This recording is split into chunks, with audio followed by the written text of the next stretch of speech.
Hawaii. He'll play second base most likely for the Cards. And strike one, and we are underway at Ed Smith Stadium. Of course, Mike Wright, he pitched the debut in the spring. That was last Friday, and he really battled in that game. A little bit high, and it's 1-1. The leadoff batter, Jim, in that game, Micah Johnson of Tampa Bay, worked him for a 12-pitch walk. He fouled off some outstanding pitches to prolong the at-bat, and he eventually would score. He went from first to third on a single and then came in on a sac fly, and that was the only run in 2 innings that Mike Wright allowed.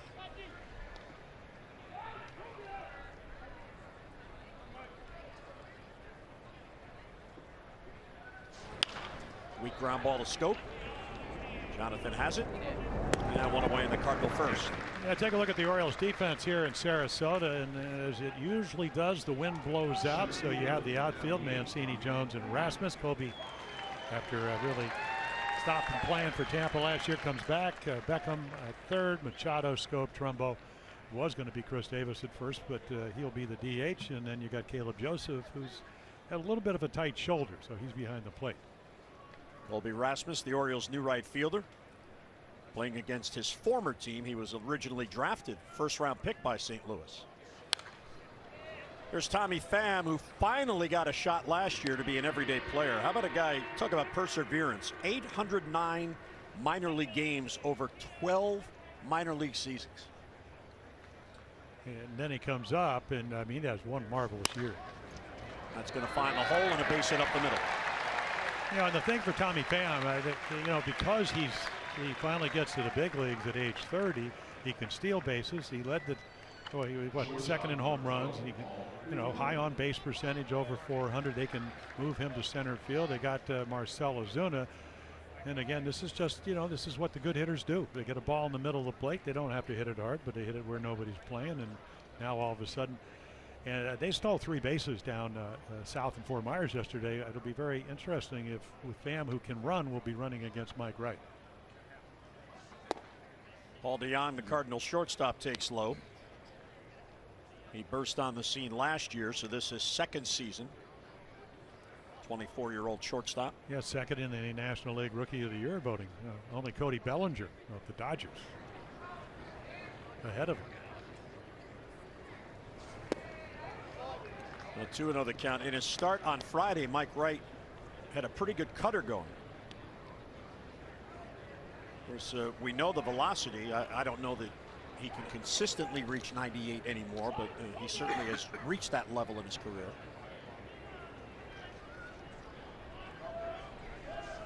Yeah, he throws from the mid, really maybe the mid-90s down now.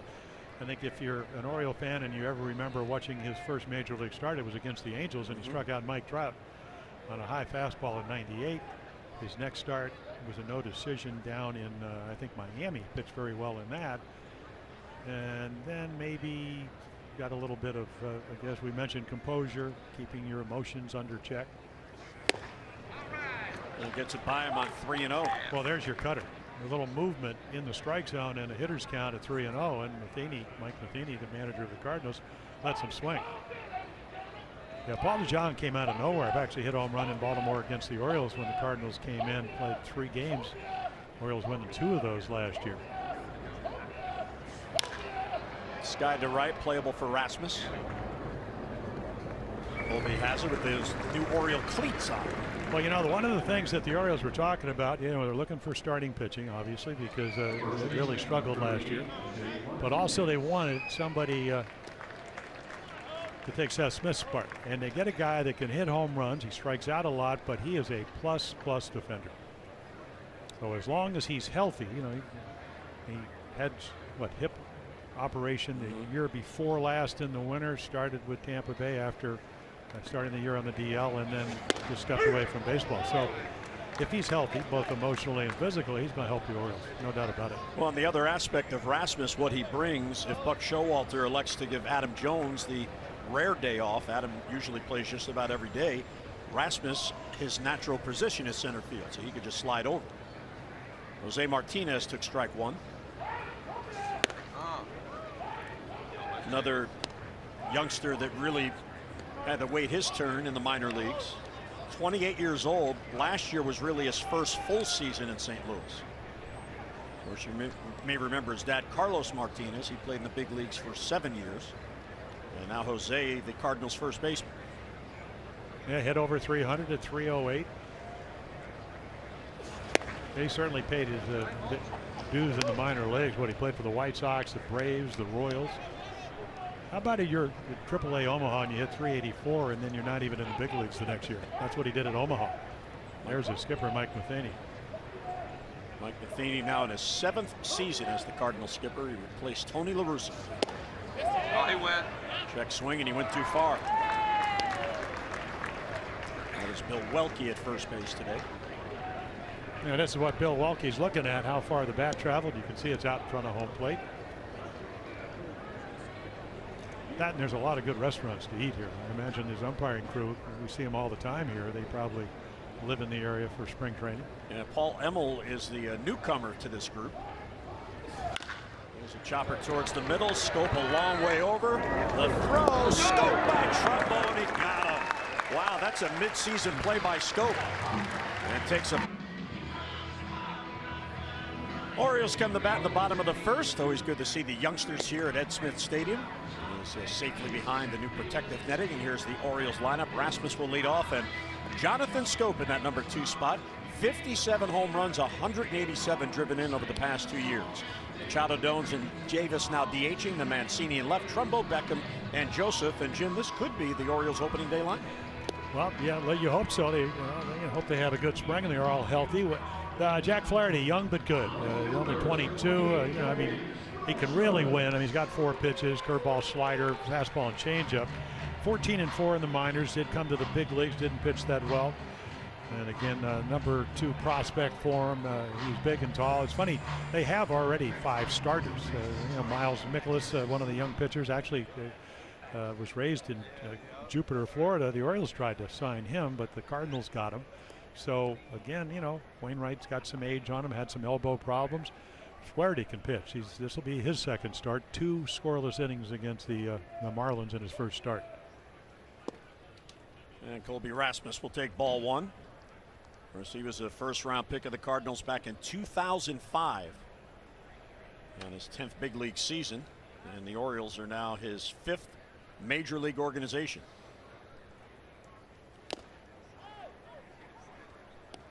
Well, if he stays healthy normally, and they're going to put a shift in already, even in spring training, because they know he's a pull hitter, he's going to hit over 20 home runs. He's going to strike out if he plays regularly over 100 times, because that's what he does. And he's going to help you defensively because he can run and throw. Slicing towards the gap, there's Tommy Pham, and it'll fall in for a base hit. And he's probably going to hit 300 if he does that. He just gets a fastball away and hits it where nobody's playing. He'll take a look right here, and again, I mean, it's outside half of the plate. Doesn't try to pull it, even though they had the shift on. And you got your leadoff batter on. Rasmus, 31 years old now, as Jonathan Scope comes up. It's a nice little year for Jonathan, wouldn't you say? Yeah. On base percentage up dramatically. First time he's drove in over 100 runs. First time he's hit 30 home runs. First time he hit over 290. Well, he had a very quick recovery. He was scratched from the starting lineup on Friday. He had bursitis in his left elbow, and it was drained. And he was listed as day-to-day, and then the very next day he was in the lineup. And then on Monday here he had a home run. He was looking for a breaking ball, and it was a breaking ball right in the heart of the plate, and he hit it out deep to left field. Well, I think if you ever listen to our broadcast, and they started, the low and away slider, all right-handed hitters have trouble with that from a right-handed pitcher. But you hang a breaking ball, Mr. Scope, he's as good a hanging mistake breaking ball hitter on the ball club. It's not that other guys can't hit that pitch, but he very rarely misses that. Nice play by Kelly to prevent a wild pitch there. Whoa. Good cut. That one exploded. Well, it's funny, Mike Matheny was saying, he's young, but I don't want you to think he's not any good. Mike Maddox on, and you can see right on the outside corner. So, again, to hit that kind of pitch, and that's what pitching's all about. If you can stay out of the middle of the plate, you got to have a real solid swing and stay on the ball. So 2-2 the count. Well, Flaherty was the Cardinals' first-round pick out of high school in 2014. He attended Harvard Westlake High School in Los Angeles. And that high school, he was teammates with Max Fried and Lucas Giolito, who's now with the White Sox. So all three of them first-round picks. And that team was so good. When he was a sophomore, he was the third baseman. Couldn't even crack the rotation. Real good off-speed pitch there, gets scoped. Yeah, we talked about having 4 pitches, and there's the curveball. So again, you make a mistake to Jonathan, and this is not one of them. I mean, this is a breaking ball that starts. I mean, this is a 2-strike pitch. You throw it for the middle of the plate. You want it to start as a strike, end as a ball, and that's exactly what he does. 22 years old, 6'4", 205. There's Mike Maddox, the new St. Louis pitching coach. When I look at numbers, Jim, I just look, okay, for a young guy, and you know, a high school pitcher, does he walk anybody? What, 11 walks in 63rd and a third, 24 and 85, 10 in the big leagues. The walks went up a little bit, and so did the ERA. But getting to the major leagues last year, he pitched to contact. Not afraid to throw the ball over, and why would you? He's got great stuff. Last year went 14-4 in the minor leagues over 25 starts, combined with Double-A and then Triple-A Memphis. Yeah, the other thing is, I look collectively from when he first got GLC, Cardinals, then Peoria, Palm Beach, so he worked his way up. Palm Beach is A-ball, 5-9 record, but again, very low ERA. 29-17 in the minors with an ERA of under 3 runs a game. That's pitching. Good take by Manny, 2-1. And you look at his season last year for Jack Flaherty. Mentioned he won 14 games, so he won 7 in Double-A and then 7 more in Triple-A. So he was equally effective in each league.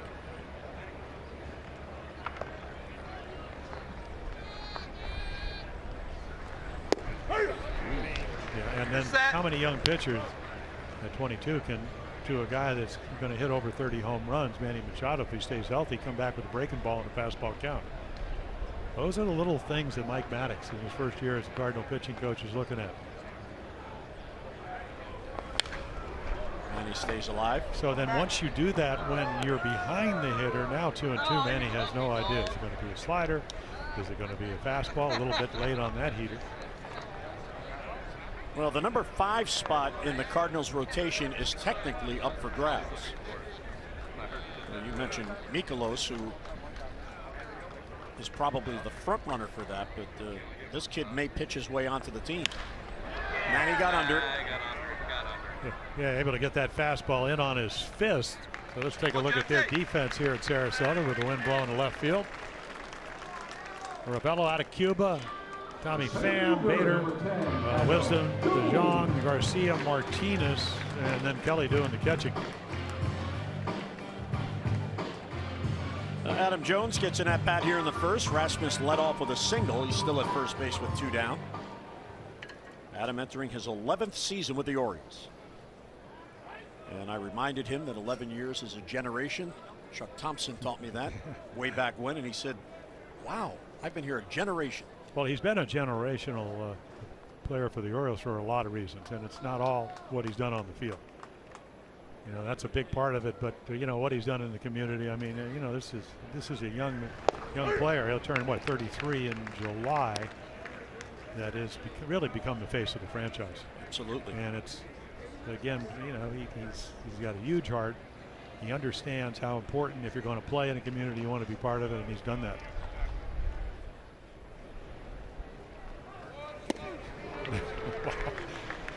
Yep, good curveball. He's got them all. Yeah, you're right about Miles Mikolas, and there's the hook, and it's a good one. That's what Scope struck out on. The Orioles tried to sign him. They gave Mikolas over $15 million, 2-year deal. So I would imagine they're going to give him every chance to fail, which is what he did in his first start up in Jupiter. I mean, he comes from Jupiter, Florida, where they train. So he pitched in Japan 3 years in a row. The Orioles thought, whatever their scouts thought, he thought that he could pitch at the major league levels. Cardinals gave him a bunch of money. He had to have spring training at home. And he's going to get a great opportunity to be a starter, as is Flaherty, if he pitches well. 1-2 as Adam doesn't chase. Adam will turn 33 on August the 1st. He's had 7 consecutive seasons now of at least 25 home runs. So a very, very consistent player and performer for the Orioles.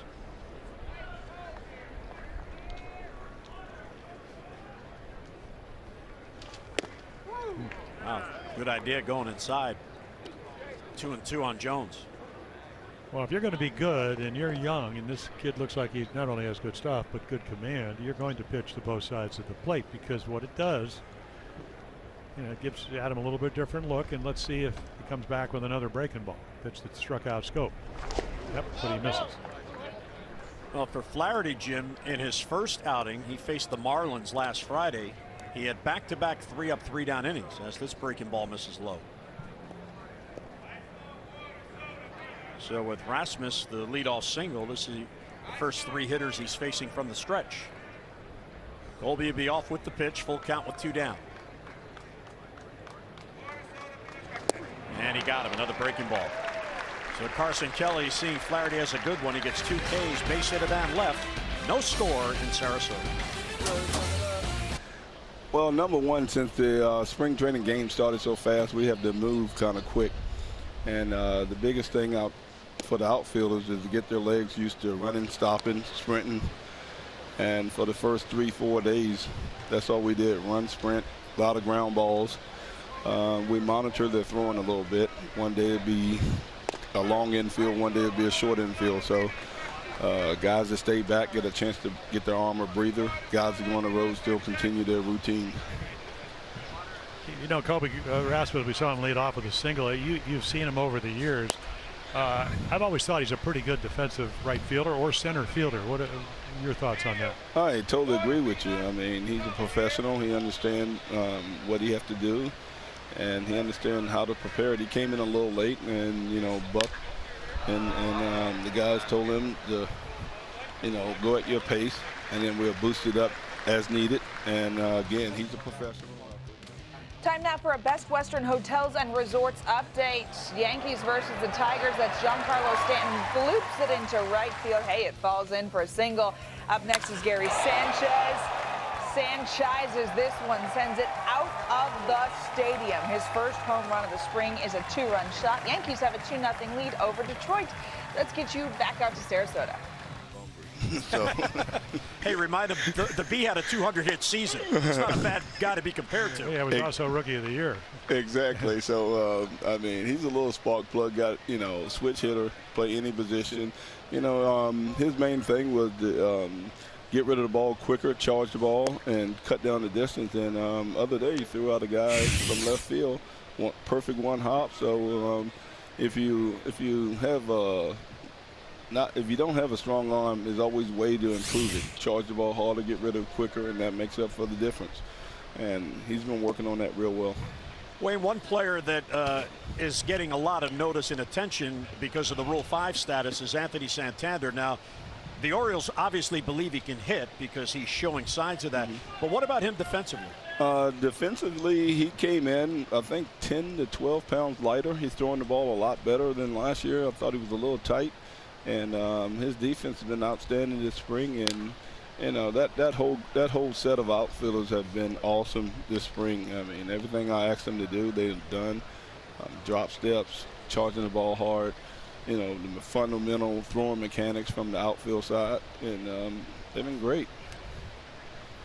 One thing, last year, with Adam Jones in center field, I guess the philosophy, I'm not sure if at least early on you were really on board of it, maybe play a little bit deeper, especially at home because it's a small ballpark. Might that change a little bit this year with Rasmus in left, and maybe Mancini, who really looks like he's working hard at left field, maybe the defense a little bit better? Well, one of the things that I have addressed to Adam is all this sabermetrics and speed and zone rating and all that. We changed a few things up. I found out that his first step, Father Times will get on you every once in a while. That I found out his first step was not as quick as it could be. So we worked on a few things on his angles of his feet. Almost like a tennis player going side to side. It's easy to come forward, easy to go back. Side to side is where it's at. And I think he picked up a few steps. Is that a little anticipation thing where, I mean, everybody's in the ready position, but maybe a little more of an awareness to that? Well, I mean, I have found out when your feet are pointed straight at home plate is a false step. It's a false step somewhere along that to get you on the right path to the ball. So when your feet are slightly angled a little bit, it's easy to drop step on each side. It's easy to sprint to the ball on each side instead of making a false step. So that's what we're trying to eliminate with all the outfields, not just Adam. We're just trying to be a little more fundamentally sound. Wayne, final question. I want to ask you about Austin Hayes, who has not been able to play outfield yet because of the sore shoulder. Maybe by the end of the week he'll be back in. But he made a comment in the offseason that he needs to back off a little bit. You love aggression, but controlled aggression is what you're looking for, right? Right. It's almost, I mean, Austin's a great kid. He plays everything 100%. And sometimes you got to slow it down in order to do what you need to do. And, you know, right now he's a little tender under the shoulder. But I think he'll be back next week sometimes. And we'll ramp it back up for him at a good pace, get him back on board. Well, it certainly showed that he can hit at this level last year, so hopefully he'll be the complete player. Well, Wayne, we appreciate it. Always great to see you. We hear you, by the way, wherever you are in the ballpark. It's great. We know when you're around. Well, you got to have fun in this game. All right, well, have a great year. We appreciate the visit. Okay. And there's a ball hit deep to center field that Adam Jones on cue runs down. See that? He listened to his coach. 3 up, 3 down inning for Mike Wright, mid-second in Sarasota. O's and Cardinals, no score. Problems. He's got a chance, and then the Rule 5 guy. Well, the Rule 5 guys, Jose Mesta Jr. and then Nestor Cortez, who got the pitch and looked real good. You know, finesse left-hander, but really has great command. Reminds you a little bit of Scotty McGregor moving the ball around all different quadrants of and changing speed so well. You would have enjoyed seeing Cortez in his outing on Saturday as Chris Davis takes ball 1. His fastball is 88, 89, occasionally 90. But he was throwing breaking balls in the 70s. I mean, they talk about 10-mile-an-hour differential. He was almost 20 miles different. Well, you know, all you got to do is, I mean, look at, you know, Rich Hill with the big curveball, and, you know, spin is in now, Jim, as you know. So if you can take the ball, I mean, Mike Cuellar, he'd pitch a 2-3 hitter, and we'd go, never seen you slower. You know, he had the screwball, could still throw maybe a little harder than Cortez. Now, I don't know if he's going to, if he's going to win 139 games like Mike did in 7 years, but again, he's a Rule 5 guy that may be as good or better than some of the Oriole pitchers that they already have. They have 3 Rule 5 pitchers in camp, and the Orioles, of course, still carrying Anthony Santander, who needs 44 more days on the active big league roster before he loses the Rule 5. Yeah, and the rule is you have to keep him for 90 consecutive days, so he can go back and offered back to the team that you drafted him from. And keep in mind Pedro Arrojo, who pitched yesterday. He's from the Cubs in the Rule 5. 26-9 in 7 minor league seasons. And he's averaged 10.4 strikeouts per 9 innings. The Orioles are really getting a good look at him. Davis on the 3-2 protecting. Long run for Ravello, and he can't get there. As we see it, as we sit here today, and of course injuries and other player movement can change this, but the available spots are the 5th starter spot. There are 3 open spots in the bullpen, the utility infielder, and the backup catcher. So with all the players in camp, and that's now up to 64, plus all the minor leaguers that Buck has been filtering in and out, that's really not a lot of jobs to be won with a lot of players fighting for it.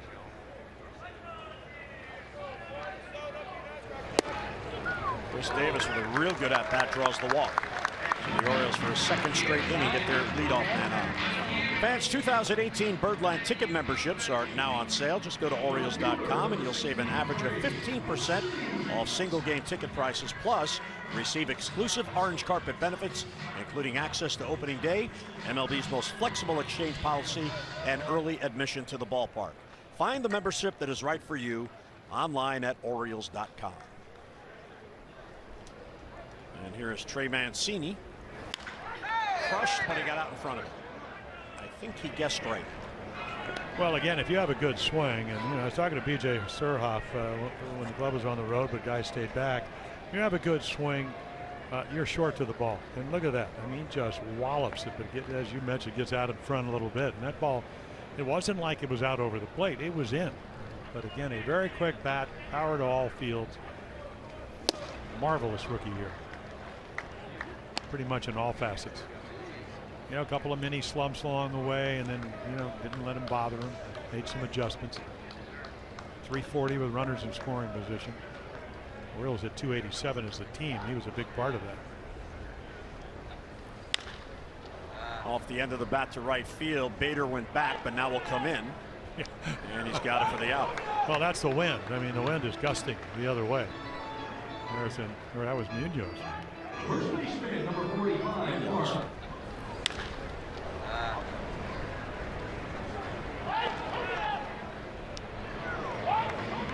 That or it's Harrison Bader with a different uniform, because he was supposed to be in right field. Munoz into play. Spring trainings, Jim. Gyro Munoz, you're right. So maybe Bader was a scratch. Come here! Come here! Come here! Mark Trumbo at first base. He was in the lineup as the DH, and then he and Chris Davis flip-flop positions. Trumbo looking for a bounce-back year. If Davis and Trumbo have bounce-back years, the Orioles will certainly benefit from the extra production. Yeah, the Orioles are a little bit under 4.6 runs per game. Houston was over 5. Again, major part of the offense, especially, you know, 3-year deal. This will be the second year of those 3-year deal that Mark signed after the 47 home runs 2 years ago. And he got him. Looked like the same pitch. Yep, and it's a good one. Time for a Best Western Hotels and Resorts update. Astros hosting the Twins. It's Lance McCullers Jr.'s first outing of the spring. He went 2 innings, giving up just 2 hits while striking out 3, including Eduardo Escobar and Kenys Vargas.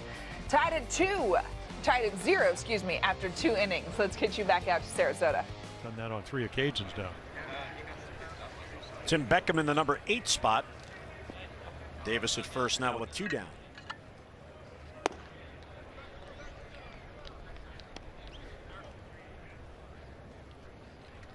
Tim hoping to make the transition successful to third base. He's been working very, very hard on his fielding.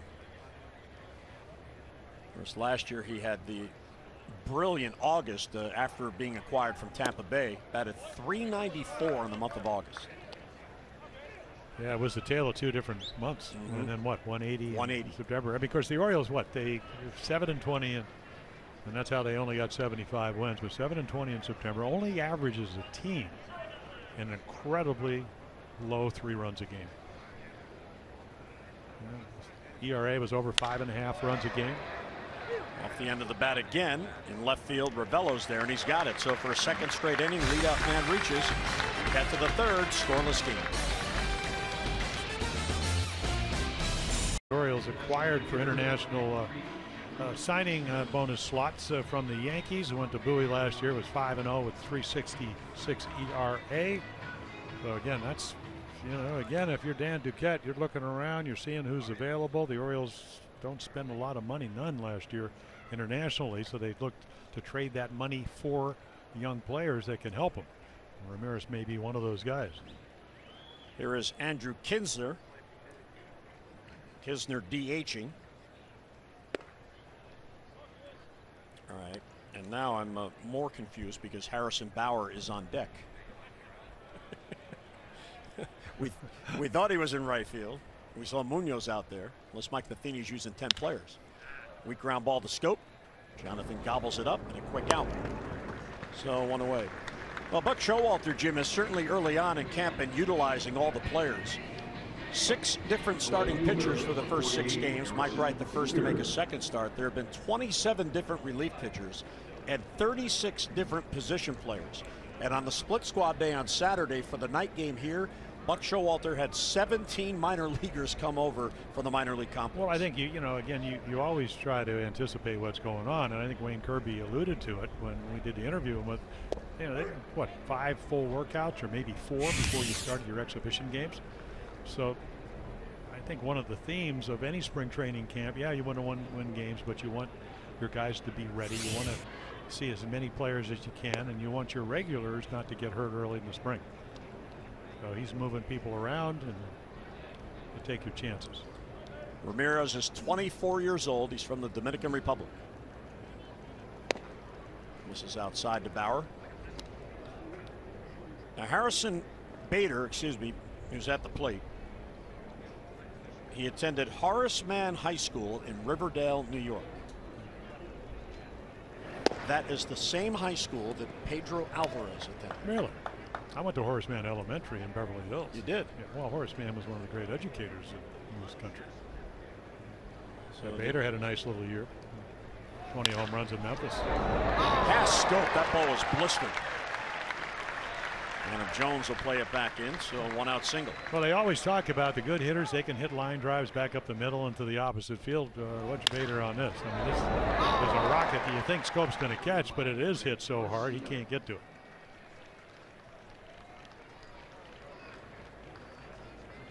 And again, what the leadoff hitter getting on like that, or at least getting a guy on with 1 out, you open up some holes. Greg Garcia, second time up, and the one thing he can do, he can hit. 28 pinch hits since 2014, and that's what you get to do in the National League if you're a utility player. Yeah, you look at his season a year ago, he appeared in 133 games for St. Louis. 63 of those were pinch hitting appearances.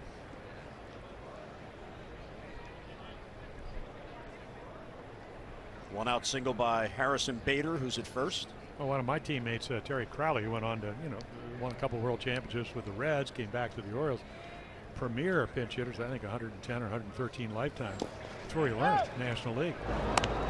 Sparky Anderson told him, hey, you're probably not good enough to play every day here unless somebody gets hurt, but you can help us win the World Series. And Crow was over there 2 years, and they won 2 World Series. That works. But that's how you learn to come off the bench, and there is an art to it. Got to go track pitches. You got to be ready. You got to figure out what I can do to have quality at bats when you get the call.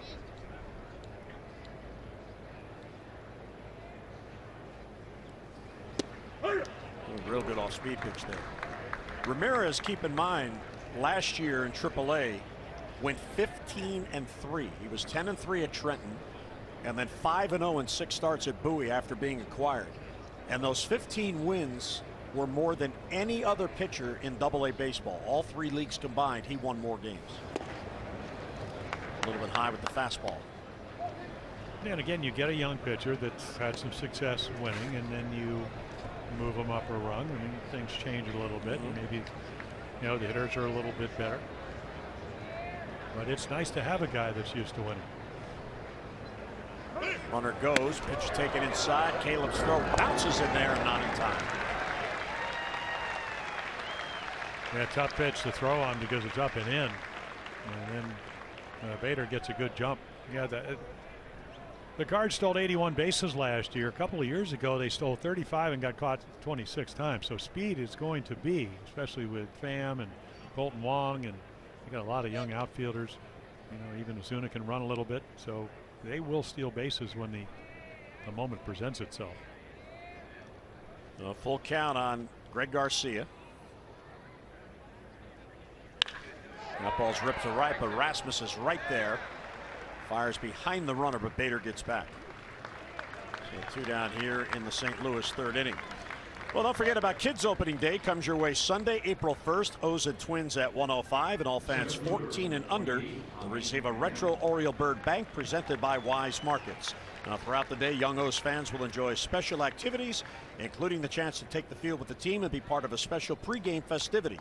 And after the game, it is Kids Run the Bases, also presented by Wise Markets. Now, all children ages 4 to 14 will have the chance to run the Oriole Park bases just like their favorite birds. Get your tickets at Orioles.com. Always fun on Sundays to watch the youngsters out there running the bases. As Pham takes a strike.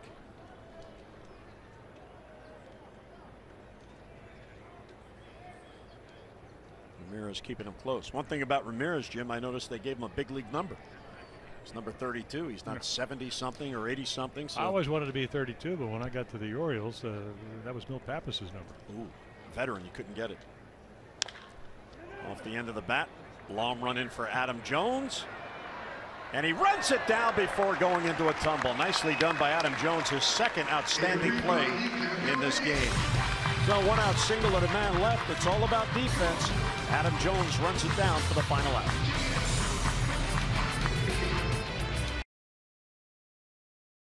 3rd inning.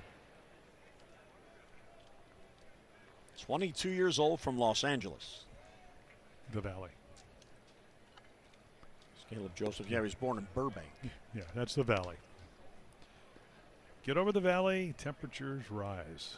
Is that right? Yeah, Rick Dempsey lives out. He was a little north of where he went to school, out in Calabasas, that area. Called Demper. I was going up to Santa Barbara. I left Corona Del Mar. It's about 69. I get up there, it's about 96. I go, Demper, it's real hot where you live. It's a beautiful day here in the 80s again. Yeah, the thing about Florida, when you get into the 80s, you want the wind to do exactly what it's doing. Maybe not if you're pitching because it's blowing out to left, but you want to breeze. And we got that today. Well, I arrived here last Tuesday, so a week and a day, and it's been in the 80s every day, and the first 2 days it hit 89 each day. Caleb fights off another real good pitch. Boy, Flaherty can pitch. 40 pitches, so he gets a 3rd inning. We thought Mike Wright might pitch a 3rd inning. Buck Showalter said before the game he was looking at 50 or 55 pitches, and he came out after 31. Yeah, I was trying to look down on the bullpen to see if he maybe do another inning in the bullpen. Caleb Joseph and a diving stop by DeYoung, but he won't be able to get him. That's an infield hit. Yeah, I think that maybe Flaherty thought there might be a play because he does get the bit on his fist, but again, another good swing because he was able to get enough of the bat head to get it into the hole. But DeYoung, excellent play, one hopper. Caleb easily kind of turned his offensive career around last year after not driving in a run the year before. You know, hit over 250 last year, did a nice job backing up Wellington Castillo, and he got a chance to be probably the starter this year if he stays healthy. And hustling down the line to make sure he got that base hit. Colby Rasmus singled his first at bat.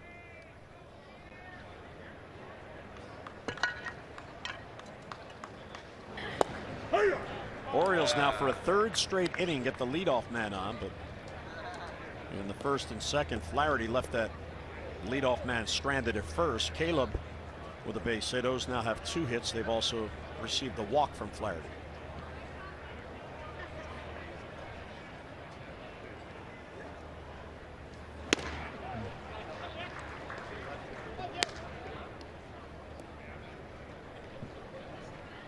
Yeah, they talk about Flaherty. I mean, they say, 90, 92, 94, that's probably where he maxes out. But again, when you have a slider, changeup, and curveball, that 90, 92 can be real crisp when you move it around the strike zone. Well, the 4 starters for St. Louis that are expected to be in the rotation: Carlos Martinez, Michael Wacha, Adam Wainwright, and Luke Weaver. So the question is, does Flaherty impress Mike Maddox and Mike Matheny enough to earn that number 5 spot at the age of 22? Yeah, and then do Wainwright, he won 12 games last year. Does he stay healthy? Had some elbow problems. It's nice to have. We talked about it in spring training. In 2016, the average team, other than maybe the Cubs, the 9.5 to 11 starters. So we always talk about what health is wealth. Having a lot of starters is wealth, and you need them. And as Flanny used to remind us, you need that deep depth. Deep depth. Rasmus with a good eye works the count. 3-1 on Colby. And low. He'll take a walk. Rasmus, one of the players, Jim, no batting gloves. Goes up there with the bare hands.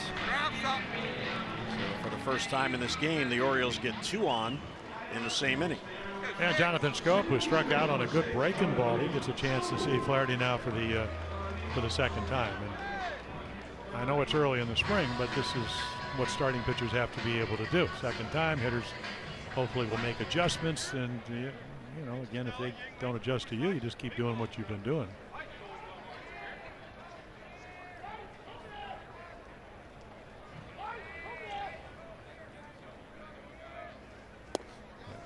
Got it again. Yeah, it's a good one. Yeah, I used to sit on the bench when I first got to the big leagues, and I go, how do hitters, you know, when our guys were pitching, how do they miss pitches that much? If you don't see the spin, it's easy to do. It's all about release point. Do you pick it up? And again, what is the spin kind of tight, or is it rolling? Well, the home run he hit the other night, it was on a breaking ball, and Buck pointed out after the game that Jonathan was looking for that pitch, and it was a strike. It wasn't a breaking ball that he just swung through there that dipped down and away. So, as you mentioned earlier, Jim, if you get a hanger, he'll do a lot of damage. That's blooped to center field. That's going to fall. Pham won't get it. Caleb had to wait. So yeah, the nobody Orioles have the bases loaded. Yeah, you always look around if you're on the bases to see where they're playing. But again, the wind's blowing, and right here, it's not a fastball. It's just a fastball that ends up in the middle of the plate. Mike Maddox going to come out and have a little conversation with Jack Flaherty. And last thing you want to do is get doubled up. So Caleb Joseph only gets the third.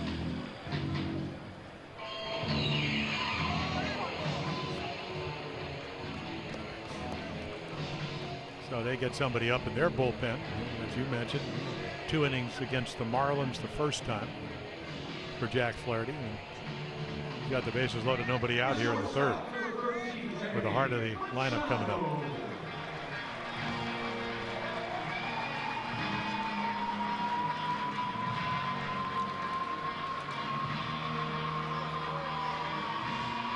Well, Manny has a chance. Bases loaded and nobody out.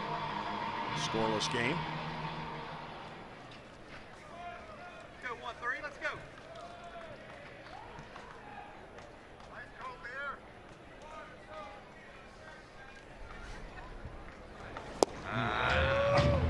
So I'm guessing fastball. Didn't get it. Last year, Machado 33 home runs, 95 ribbies. Yeah, slow start, 230 before the All-Star break, 290 afterwards. 12 home runs, 12 of those 33 in the month of August. Well, his first 3 years, which included 2 months in his first season, he hit a combined 33 home runs. Manny's hit 105 combined the last 3 years. That ball's crushed, left field, back it goes, and that ball is gone. There's a grand slam for Manny Machado and a 4-0 Orioles lead.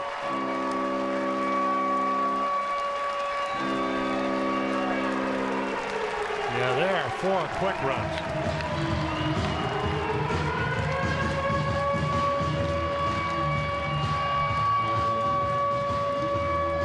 So Machado gets into it, hits it out.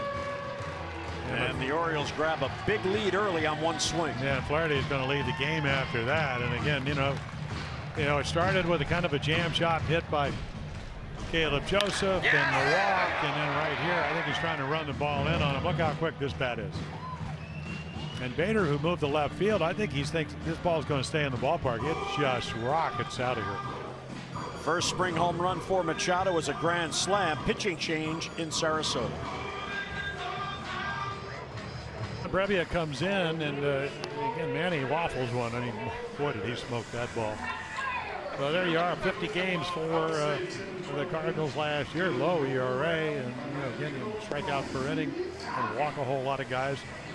Worked his way up through their organization. I think 5-6 starts in 126 games in the minors. Again, their bullpen, with Trevor Rosenthal, he had Tommy John surgery, so they're trying to rebuild the bullpen. Bud Norris is actually, they signed him. Bud had, 17 saves for the Angels last year. So he's in camp. Coach Mike Matheny said, I don't really know who's our closer going to be yet, but we'll see. Brebbia pitched in college at Elon University, North Carolina. He's a native of Florida.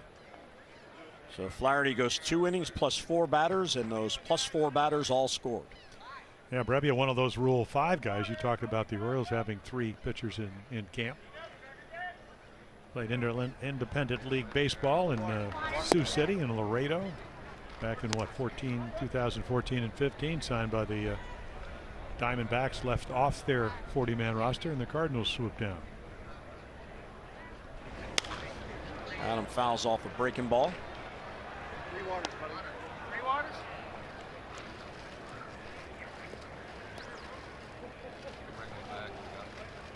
Adam Jones will turn 33 this year.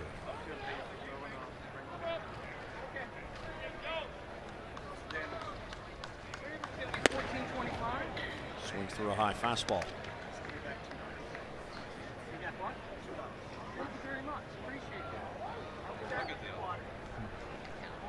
Yeah, a little out of the zone, I'm out but of water right again, now. if you follow Adam Jones, he's pretty aggressive, especially on the first pitch. Usually in the league leaders as far as swinging at the first pitch, which really nothing wrong as long as you don't swing at pitcher's pitch. But there's another 94-mile-per-hour fastball, and Adam goes, wait, it's first week of spring training. Yeah, where's the changeup? Right on the outside corner. Nicely presented by Carson Kelly behind the plate. Yeah, Adam has yet to don the gray pants. All his appearances have been in the home games. That's the way it's supposed to be when you absolutely in your 11th year. I'm not sure he has gray pants. Well, you know, when I got over early. I mean, I usually get up on the East Coast and drive across. So like about 8:30, 9 o'clock yesterday morning, I said, "Do you go on the road trip?" He pulls back his pants. I didn't see any gray ones. I'm wearing white today, which is, he stayed back yesterday. Hit extra.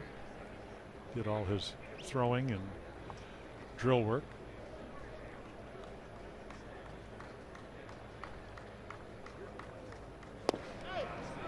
Good off speed pitch, 0-2 on Davis. Yeah, if you're standing on deck and you just see Brebbia come in, throw 94 right behind past a good fastball hitter, you get easy to get fooled on a good breaking ball. And both Flaherty and look like Brebbia have good ones.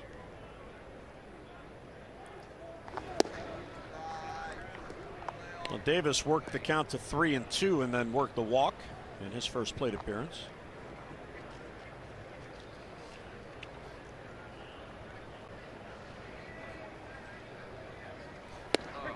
Strike 3 called. So back-to-back Ks. That's how you come on and squash a rally. Well, again, the grand slam, and then right here, inside corner. You know, he throws 94. When you throw the ball in that quadrant, you got to hit it so far out in front, you can add 5 miles per hour. And it's hard to get the bad hit, especially with 2 strikes when you're trying to protect the whole plate on a perfect pitch up and in. Ball 1 to Trey Mancini. Both big, both right-handed hitters. Spring training. Trumbo's on deck. Who's on first? What's on second? That's really the way the card usually goes late. Oh, yeah. Late in the games for the first couple of weeks. Yeah. Trey Mancini, professional hitter. He's out with a 2-out single. So the Orioles have a base runner. Last Friday, the Orioles wore the caps of the Marjorie Stoneman Douglas High School baseball team to honor the victims of that senseless act of violence and to show support for the Parkland, Florida community. Go online at Orioles.com/auctions and you can bid on these autographed and authenticated game-worn hats. Now, all the proceeds will benefit the Broward Education Foundation. Bidding will close on Sunday, March the 4th at 6 p.m. Orioles.com/auctions for your bids.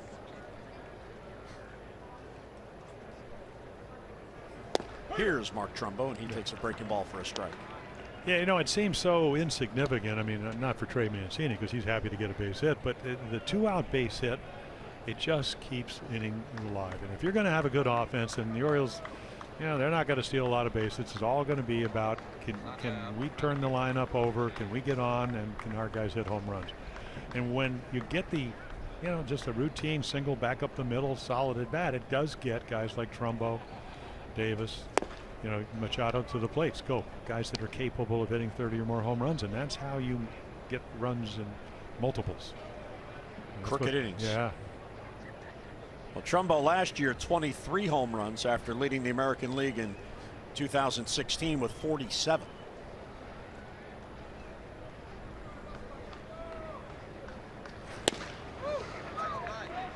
A little late on the swing there, 1-2. Yeah, I think for spring training, and I think we're going to talk to him later on in the telecast. I mean, it's, you know, revamping the swing a little bit. Got married in the off season in December. So congratulations on that. Chris Davis had twins. Jill had twins and turned 30. He actually went home for that birthday on Saturday night so he could celebrate it with her, and then came back for Monday's game. So a lot of things going on, and again, if you don't have the year that you want to have, but you know, the first year in Baltimore with 47 home runs, leading the major league in home run, that was his best year ever. You know, RBI wise, runner in scoring position wise. So last year was a disappointment, and then you know, it's funny when you come out of the visiting locker room, there's Mike Wright giving his running. With number there's a 9. line: do not run on the warning track or the outfield during the game, like they used to do at Miami Stadium, because you have so many different fields here. Well, you know that's serious if number 9 is with him. Well, Brady Anderson. Yeah, they're doing more than just running. They're doing high leg steps and all the stuff they do now. I always wonder, could I have ever pitched 300 innings where I had to do this stuff? I probably would have gotten hurt. Trying to keep him flexible. Trumbo fouled off a good pitch to prolong the at-bat. Mark now in his 9th big league season, his 3rd with the O's.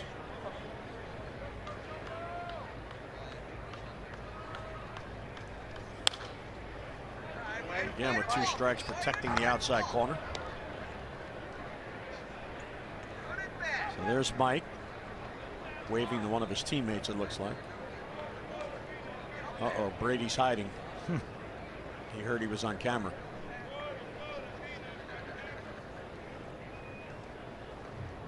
On Saturday before the night game against Minnesota, Brady was pitching batting practice here on the field. He's doing it all. There's a strikeout. So Rebbia comes on and strikes out 3, but the Orioles get the big blow. Manny Machado against Jack Flaherty. His first spring home run is a grand slam for a 4-0. I've been feeling good through again today, about 90 feet, and feeling really good. You know, trying to find my arm slot, and I really don't think about the foot or the Achilles at all. So I think that's progress right there. When is the point? Is there a milestone or a goal where you're no longer even thinking about it? What did the doctors tell you? How long, how many weeks, in fact, before you could say, okay, I'm back to being Zach the baseball player? Well, he said, you know, you're never like you were, you know, prior to surgery. It's a new normal. You know, obviously I'm gonna have a thick Achilles back there for a long time. But about 12 weeks. So I got 2 more weeks till I reach, you know, the 12 weeks has always been something that the doctor had mentioned, you know, right post-surgery was, hey, 12 weeks, let's get to 12 weeks, and then I can start doing, you know, a lot more baseball activity. So I got 2 more weeks before I can start doing that and really, you know, start being a pitcher again. When you talk to the doctor, had he had guys like you? I mean, you're left-handed, it's your right foot, so you land on it, you pivot, you got to cover first base. Is there, you know, I heard, what, 6 months? When we talked over the winter, you seem to maybe think that you could accelerate that pace? Yeah, so it was pretty interesting. He's done a lot of NBA because Achilles ruptures mostly occur in NBA players and obviously football. So baseball, he hadn't done a baseball one, but they looked through a lot of the literature on it and did a lot of research. And obviously being on my land leg is actually better than my drive leg. Really the only hesitation he had, it wasn't pitching. He doesn't think pitching is going to be an issue. I'm not going to lose power. I'm not going to lose anything. Pitching wise, it's just about running over to first base or fielding bunts is where I'm going to have to get some confidence back and ease my way into that. But from a pitching standpoint, there was nothing there that he saw that should be an issue going forward. So you're thinking maybe more 4-seamers than that the best sinker in baseball? We'll see. We'll see. I hope not. I don't have to do that. I hope the sinker comes back to be right where it was. Well, Zach, last year you had a frustrating year with the injuries. You went on the DL April 16th, and when you came back, you appeared only 2 games and had to go right back in the DL. Did you learn anything from that experience last year? I think a little bit. You know, this is a little different, but you know, some patience, I think, and understanding when I'm ready to get back with the team. I think last year I pushed it a little bit early on. And I just want to take my time and make sure I'm 100% or as close to it as I can be after this injury. And that way when I'm back, I'm at the level that I expect of myself and the team does, so that I can help the team win and not a hindrance to anything. Now, I notice in the spring games here at Ed Smith, you're always in the bullpen, usually up there in the canopy under the umbrellas. How are you helping the younger relievers in camp, and are any of them, in fact, looking for you for some guidance? Yeah, you know, Darren's throwing rosin bags at me right now as I'm trying to do this interview. But, yeah, I'm trying to help some guys out as much as I can. I'm not able to be on the field. So I'm watching a lot of bullpens and trying to help guys as much as I can. But it stinks not being able to be out there. You know, I'm not ready to be a coach yet, but if there's a few guys that I can help, then, you know, I'm more than happy to do it. Yeah, I know you've been talking to Tanner Scott a lot. Did you have anybody when you were coming up that was able to be able to do that? Yeah, there's a few guys. You know, we had Garrett Olson when I was in the minors, and he came over there, I remember, a few times, and I was able to pick his brain. And then we've had guys as I've come up, you know, Jeremy Guthrie was pretty much the only veteran starter that we had, but I got a chance to speak with, you know, a lot of relievers at the time, a Kevin Gregg and a Jim Johnson, and then, you know, my transition into the bullpen, Darren O'Day obviously was the guy that helped me the most with routine and kind of what to expect in becoming a reliever. So those have been a few guys that just, you know, helped me along the way. Zach, have any of the pitchers in camp, and Mike Wright is one of those in this group that is out of options. You had to go through that a few years back when you were out of options and you made the team and eventually became the team's closer. Is that tougher mentally, or is it easier because you know they can't send you out?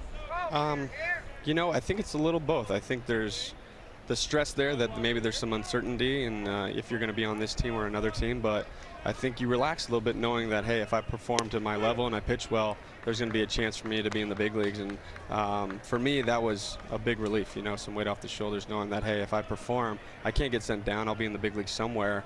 And I think I've seen that with some guys now, just a little bit more calmer attitude coming in. And, you know, it's a fun time to be out of options. You know, if you go out there and you perform it, there's only good things in your future.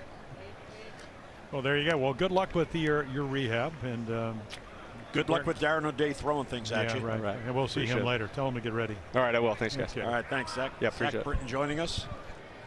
Orioles' third-round pick back in 2006. Yeah, very upset. Very upset about timing of that after having what? I mean, he started with the oblique, then it went to the forearm, then it went not an elbow, but a forearm, then it was the knee. Frustrating after going 47 for 47 the year before. He certainly wants to get back out there, but I think the best thing he said was, I've learned to be a little patient. Yeah. You got to listen to your body. Yeah, when he came off the disabled list, he appeared in 2 games, then went back on the DL May 6th, and he was out until July the 5th. So he missed 2 full months, and that was that forearm problem that he had in his pitching elbow or pitching arm last year. Not elbow, it was the forearm. Yeah, kind of a freak down the more towards the wrist. And Ramirez pulling that one off the plate. Say one thing about Jeffrey Ramirez, he gets all the runs. He comes in, gets out of the inning, and then all of a sudden they get him 4 quick runs. He'd love to be able to throw a ground ball. Well, he really battled Paul DeYoung, eventually struck him out. 2-2 on Kelly, who's the St. Louis catcher. Runner goes upstairs, ball 4. So on the 31st pitch, he puts back-to-back men on. Yeah, you go back to the grand slam inning. Flaherty, who had exquisite command, the walk to Kobe Rasmus, that kind of set up that inning. Soft single by Scope, grand slam by Manny.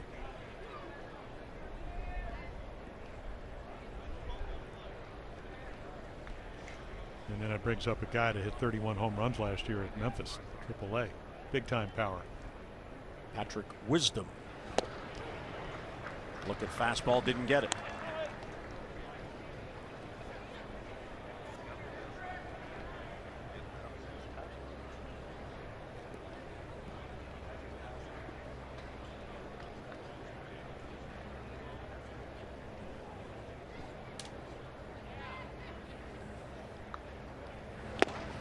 Another good fastball.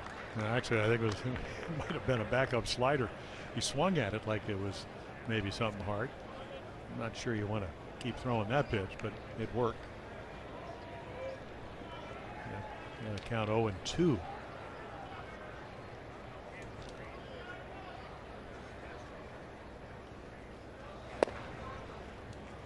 little bit low, but Caleb stuck the glove out. That's where he wanted it. He was looking for a swing on a pitch that was under the strike zone. Yeah, he moved low and away, and the ball was pretty much down, but over the plate, so he had to reach back across the plate. Jeffrey would love a double play ball here.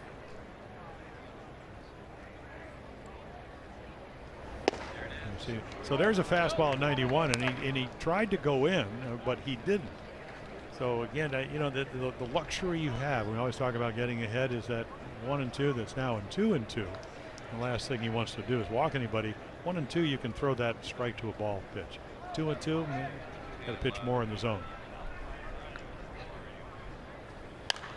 Popped him up on a breaking ball.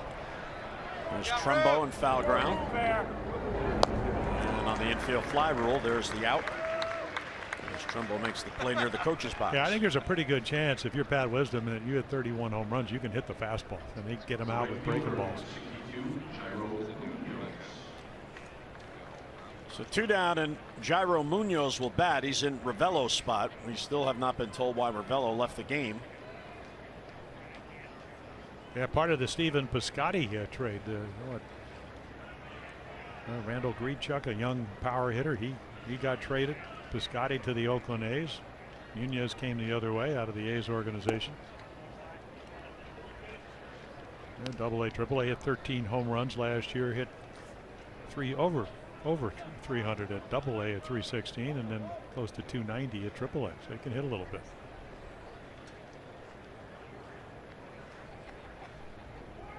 Ramirez trying to get out of this jam. Left field, it hangs for Mancini and then falls quickly. There's a base hit. Martinez trying to score, and he will. A 2-out single by Munoz, and the Cardinals get on the board. Yeah, what it does, it gets them a run. It's going to get somebody up in the Oriole bullpen because of the pitch count. And that's what they usually go by. That, and of course, how many runs you've given up, but it's mostly the pitch count. And then Trey, one hopper to Caleb Joseph. Beckham not really getting into the cutoff position. Again, we talked about learning how to play third base. Otherwise, I mean, the throw wasn't high. It's just there was nobody to cut it off.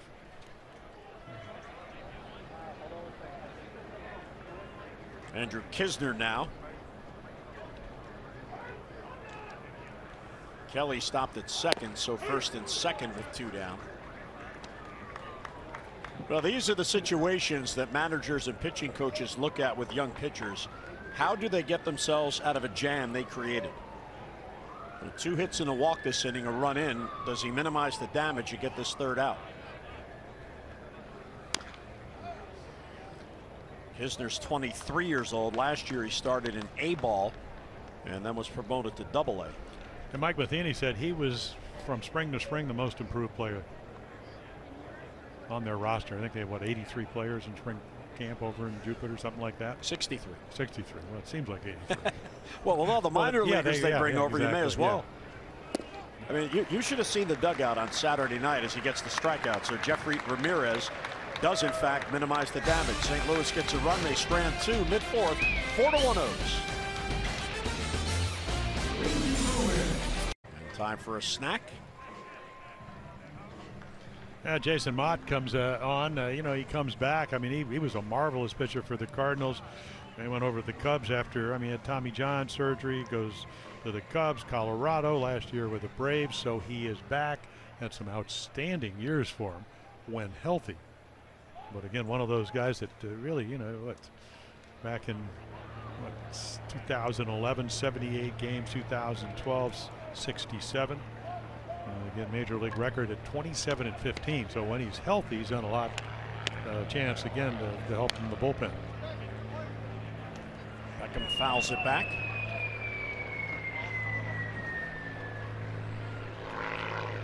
Greg Mott, one of their closers back in 2012 with 42 saves. And the next year, the Tommy John surgery. Came back, pitched in 29 games for the Cardinals the next year. 8-1 with the Cubs the next year, but then shoulder and all kinds of assortment of injuries.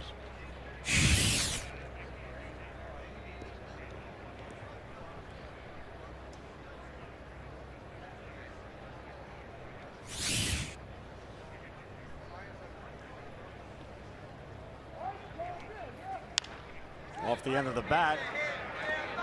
And played nicely by the second baseman Garcia. That looked like trouble.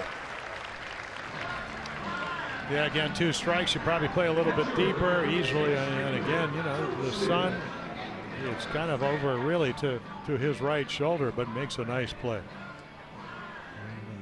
Mott likes it. Yep. That's what I'm talking about.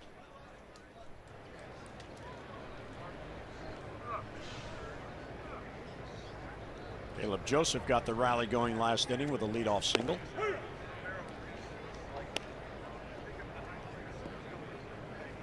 Big year for Caleb, as Jim mentioned. He has a chance to be the #1 catcher. Yeah, and then you got the battle of the backups. You know, again, I mean, will it be a platoon situation? Chance Cisco. Talking to John Russell, he threw well yesterday, like the release. He's hitting well. A left-handed hitter. And you also got Austin Wynns. Got to meet him for the first time, who's had a terrific year last year. Another great catch and throw guy. Yeah, he was outstanding at Bowie last year, Austin Wynns. He was 3rd in the Eastern League in gunning down potential base stealers.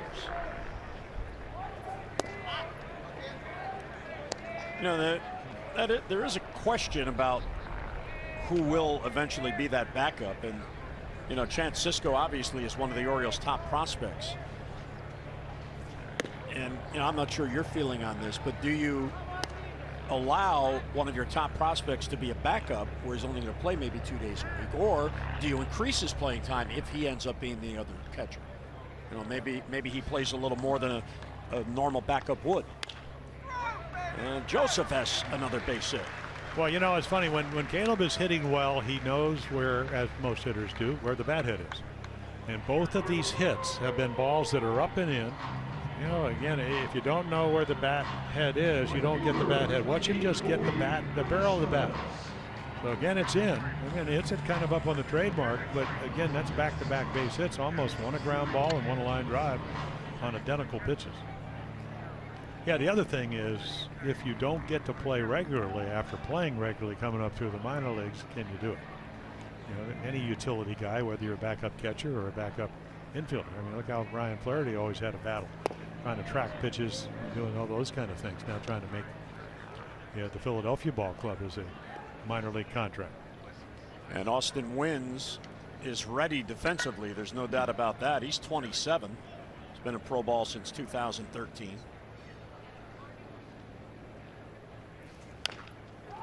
Chopper to first. Martinez goes to second out there. No relay back to first. So on the fielder's choice, Colby Rasmus reaches with 2 men down. We invite you to enjoy Birdland's best value in family entertainment when your children ages 14 and under join the Junior Orioles Dugout Club. The memberships are just $25 and include your choice of 2 6-game ticket packages, a backpack cap, and more. Plus, all guests can get a great seat for as low as $6 per person. Join today, Orioles.com/dugout club. Perhaps that youngster's in the dugout club. I know one thing, when it's a dugout club game, the ballpark gets loud.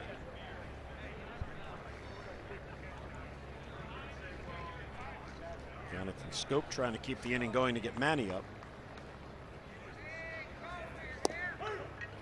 Breaking ball for a strike. Jonathan now in his 5th full season with the O's. He signed with the O's back in 2008 out of Curacao. He's 26 years old. Popped it up. DeYoung out, Bader in. Bader's going to call. And the left fielder has it for the out. So 1 out, single, a man left through 4. Orioles with a 4-1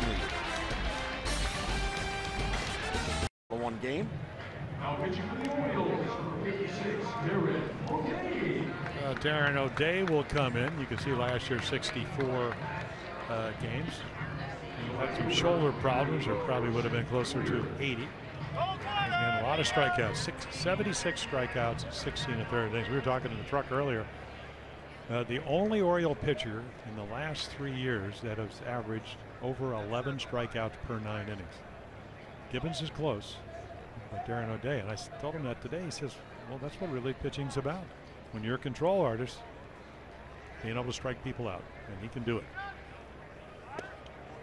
This is inside to Harrison Bader, who is now in left field for St. Louis. So Jeffrey Ramirez goes 2 innings, allows a run, and did get out of a jam. Well, you made a good point. You know, again, I mean, you can't always do it in spring training when you're trying to get your innings in and get in shape. But you know, how do you react to a jam, so to speak? You did a nice job of it. Kept that 4-0 lead to 4-1. Right. Yeah, especially if you walk a guy, which you didn't want to do. Right. Yeah, then you better make a good pitch, and he was able to do that. Darren O'Day now 35. He is in his 7th season with the Orioles, 11th in the big leagues.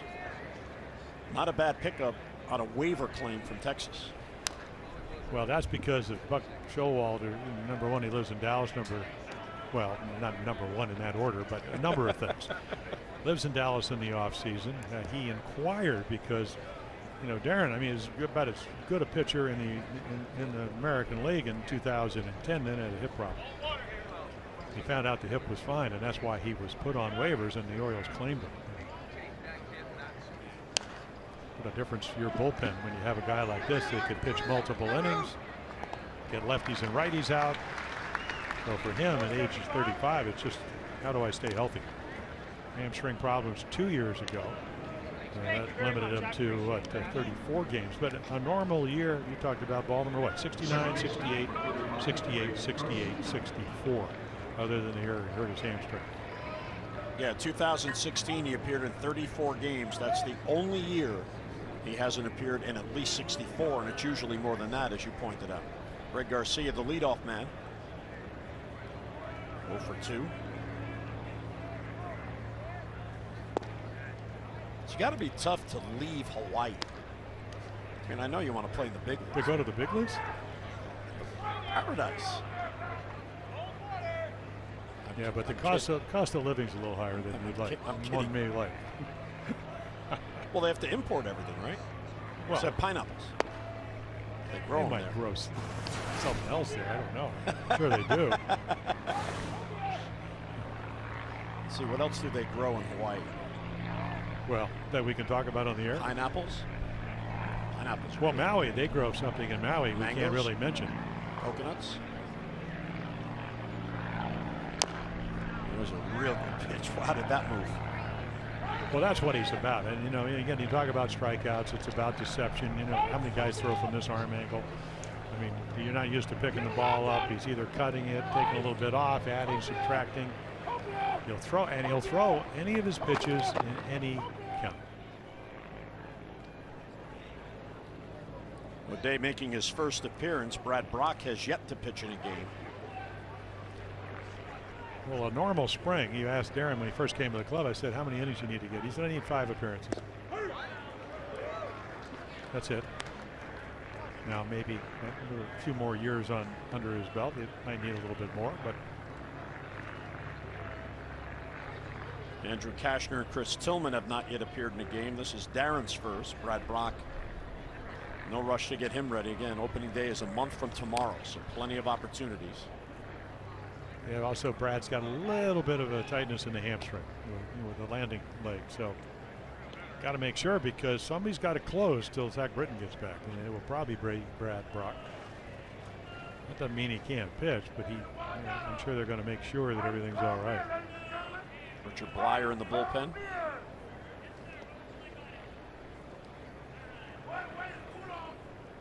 So 2-2 on Garcia, and he got him. Any pitch, any count. Doesn't matter. You know, he's got the one that just keeps going up. This one starts it away, backdoor, a little breaking ball.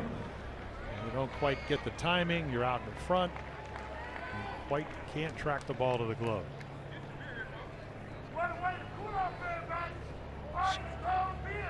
So Darren with the new mustache. I asked him, I said, are we going to see a little Raleigh fingers? And then Matt and Jones and I decided if it gets too long, it'll hit the dirt when you throw submarine stuff. Well, he had a beard in the off season. We saw it at FanFest. And sporting the very big mustache.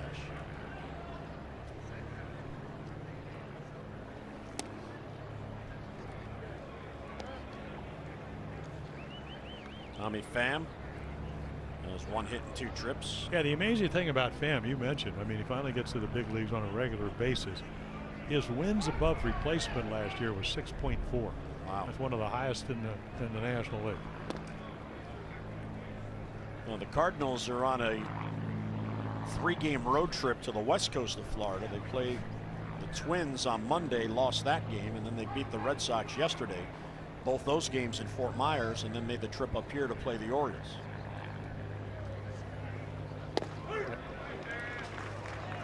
Yeah, and they're in a tough league. I mean, the Cubs, what, the last 3 years, 97, what, 103 and then 92. They slipped a little bit. Milwaukee won 85. Cards last year, better second half than first half, 183. They're not used to not finishing first or second. Popped them up. Jonathan Scope there in that high sky. And a very strong spring training debut for Darren O'Day. Cardinals go 3 up and 3 down. Yep. That's Why not with this good weather? luck for you when you do radio. Absolutely, that'd be. But only on radio. Daniel Ponce de Leon, you know, coming up as a starter through the minor leagues. Actually hit by a line drive in early May last year. 3 weeks in the hospital. So it's great to see him back. Got the Bob Bauman player comeback award last year. So, you know, again, when that happens, you never know. But it's good to see him back. And kind of worked his way through the minor leagues as a starter. So, rangy kid out of born in Anaheim, but lives up in New Smyrna Beach, actually where Davey Johnson, former Orioles second baseman, manager, longtime manager, is from.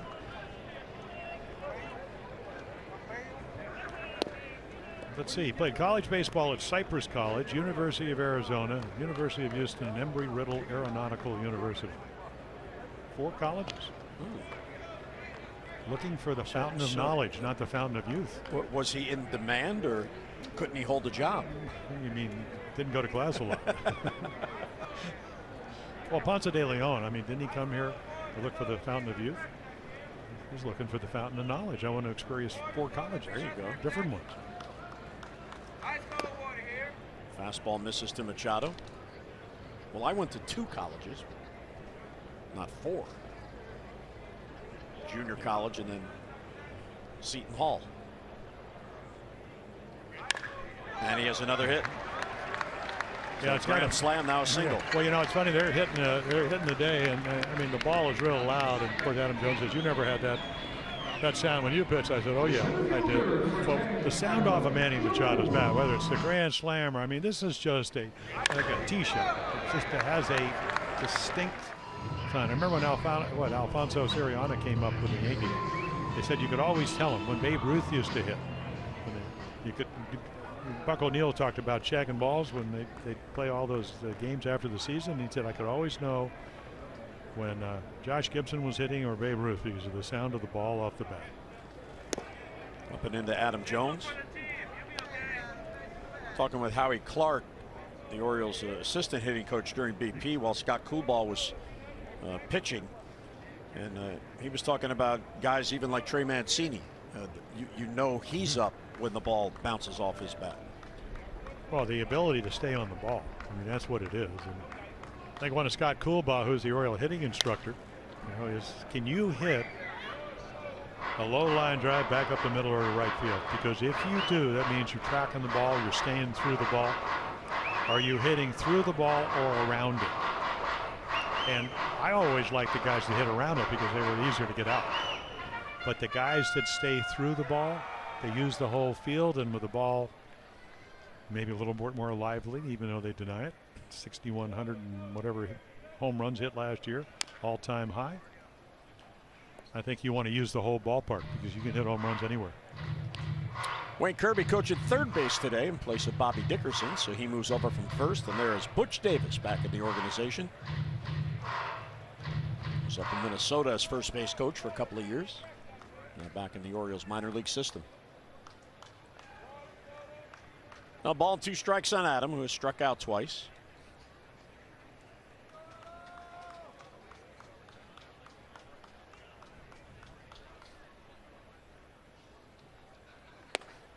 Check swing, they appealed, he didn't go. That was a borderline call. Yeah, Bill Welke's down there. I mean, this is what he's looking at. How far does the bat travel? And that's one of those, like you said, borderline. It could go either way.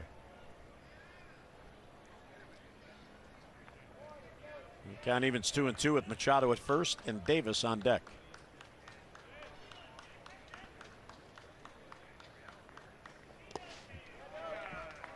And ball 3.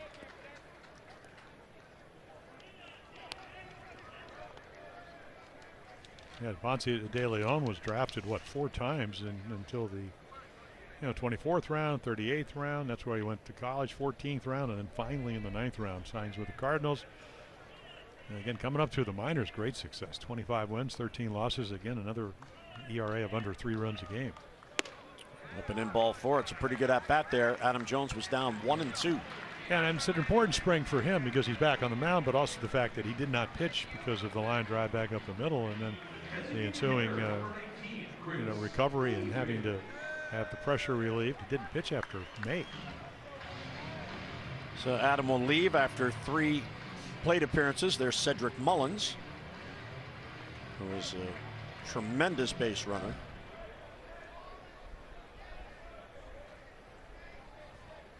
Yeah, Butch Davis said, make sure you watch what Manny Machado, the leading runner, is doing. Strike 1 to Chris Davis. Chris has walked. He has also struck out. Worked all off season in Dallas with Scott Coolball.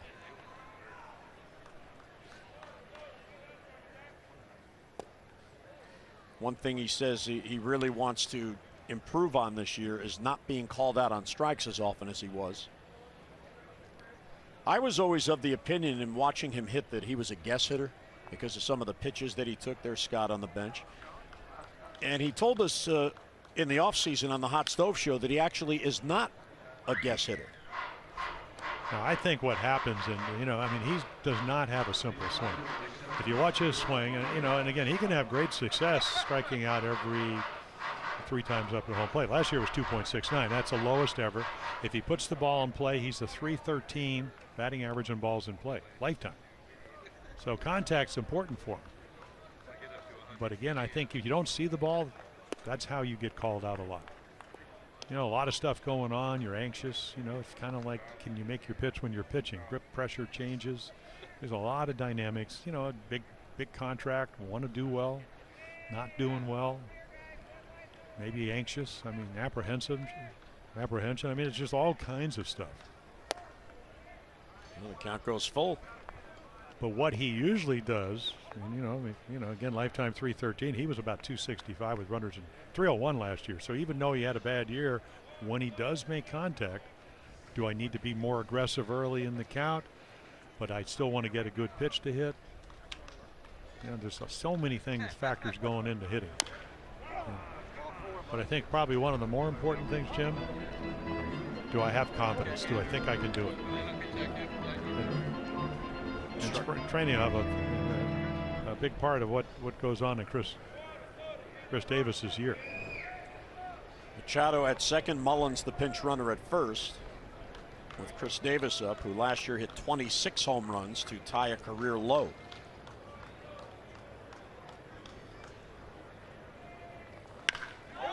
Left field, into the bat, back on it is Bader at the wall, and that ball is gone.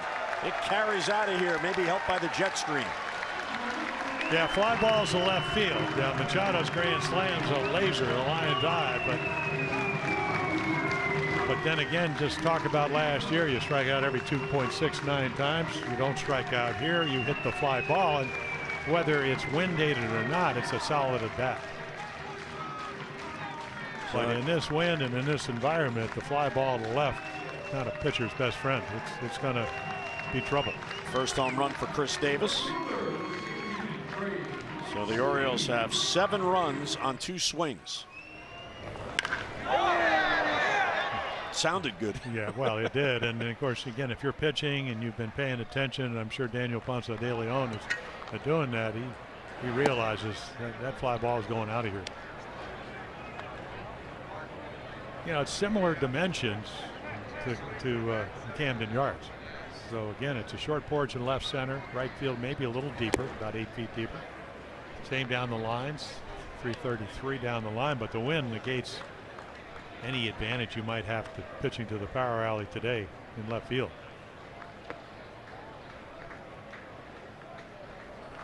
This is by far the strongest wind that the Orioles have had here in the games in Sarasota since they began last Friday.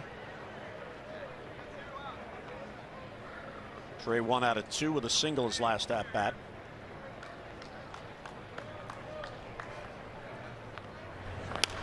You know, the other night Minnesota was here, the Saturday game, and Zach Granite played center field, and Zach played against Trey all 3 years they were in college. Granite went to Seton Hall, and of course Trey at Notre Dame. At that time Notre Dame was still in the Big East Conference, and Zach told me that when Trey was a freshman, he was the freshman of the year, so the rookie of the year in the conference. He said he could tell even then that he was going to be special. He said he was that much better, and the ball sounded much better off his bat than any other hitter in the league.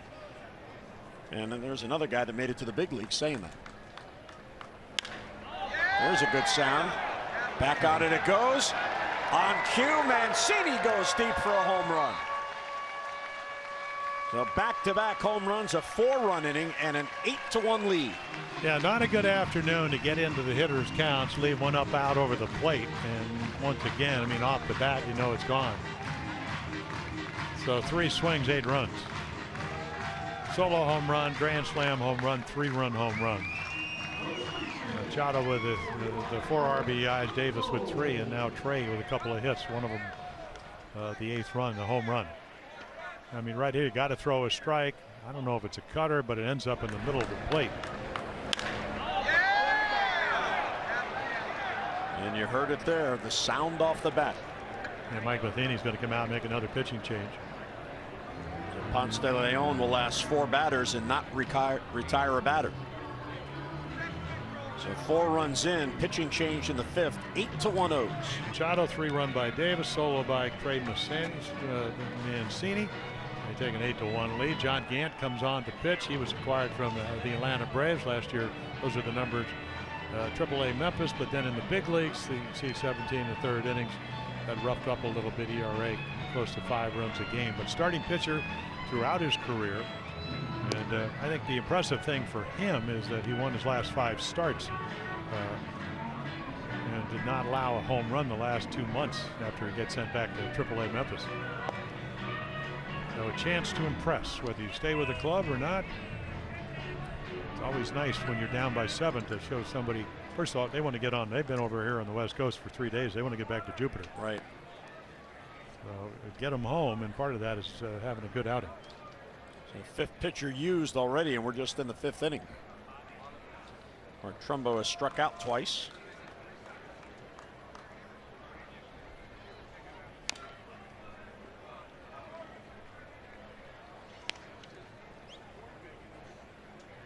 Well, the Orioles have 9 hits, 3 of those for home runs, and all 8 runs driven in on those 3 swings. So this is an Oriole type game. Big innings, and the long ball right in the middle of the rallies. Yeah, get on for the big guys. Yeah, nice changeup. So sinker, changeup, and he's got a good one. Does not, throughout his minor league career, throw a lot of home runs, so that tells me he's probably able to throw the ground ball. 2 impressive at-bats in this inning by the Orioles. Both Adam Jones and Chris Davis were 1 and 2 in the count. Davis homered, and Adam eventually walked.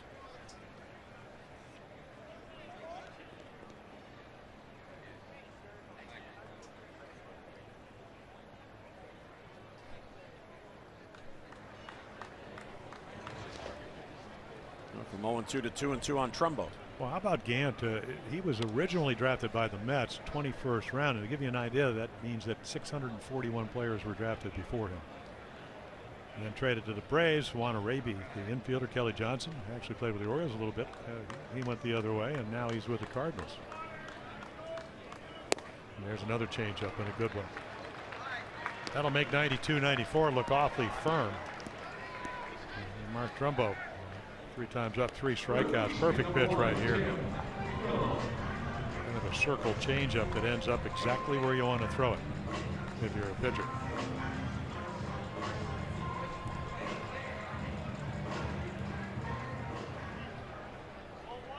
There's Tim Beckham. Robbed of a base hit his last at bat on a flare into right field that the second baseman Garcia went back and was able to catch. Well, the impressive thing about Tim Beckham, and he would have, he had an outstanding year, more home runs than he ever hit, but with the Orioles, you talked about hitting close to 400 in August, is the way he hit the ball the other way, right field. Well, I think in watching the Orioles last year, the Trey Mancini slowly began to have an effect on several of the hitters in the lineup because of his foul line to foul line approach. And if you get a number of base hits the opposite way simply because you're willing to do that, it has an effect on other hitters. Well, Scope knows that because he watched Manny Machado do it. And why did Manny hit, as we mentioned, under 230? I mean, he was in the 215s because he was trying to pull everything. The minute he got back to what his strength is, even though he can hit home runs with the best of them to left field. And the other thing, it breaks your heart when you're pitching and a guy takes a good low away pitch or a slider away and pings it into right field. When the hitters start hitting the pitcher's pitch, that's when you become a real tough out. And that's what he was in August. And again, maybe the fact that he had more at bats last year than he's ever had anywhere in his big year career after getting traded to the Orioles. Pops it up on 3-1. That's playable for Munoz. And he's got it, and 2 men down. The Fans Orioles single game tickets for the upcoming season are now on sale, so don't miss your chance to lock in the best seats to the top games in 2018. And a Birdland favorite and a Jim Palmer favorite returns with a new design on June 30th. First 35,000 fans 15 and over will receive a Birdland Hawaiian shirt. So plan your Birdland summer now at Orioles.com. You have a collection of those, I understand. I wear them. I'm not, when we need help, I sit on my couch. Tweet it out. Get one of the floppy hats. That was a Panama type hat, which is actually a nice look.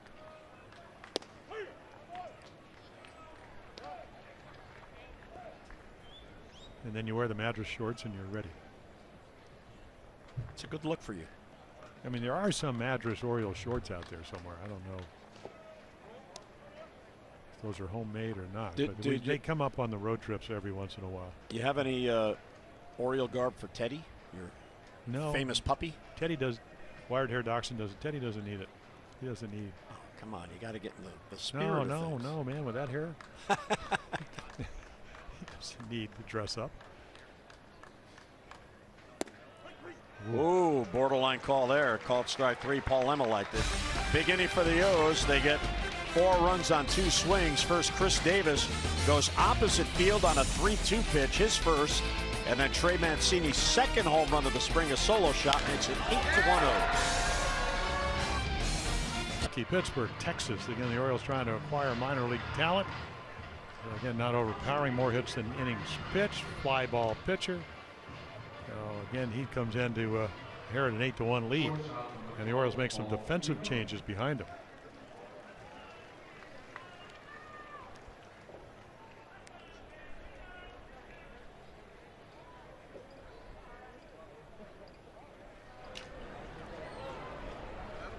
So John Marinez will come on. He takes over. Darren O'Day had a perfect inning in his first spring appearance, including a strikeout.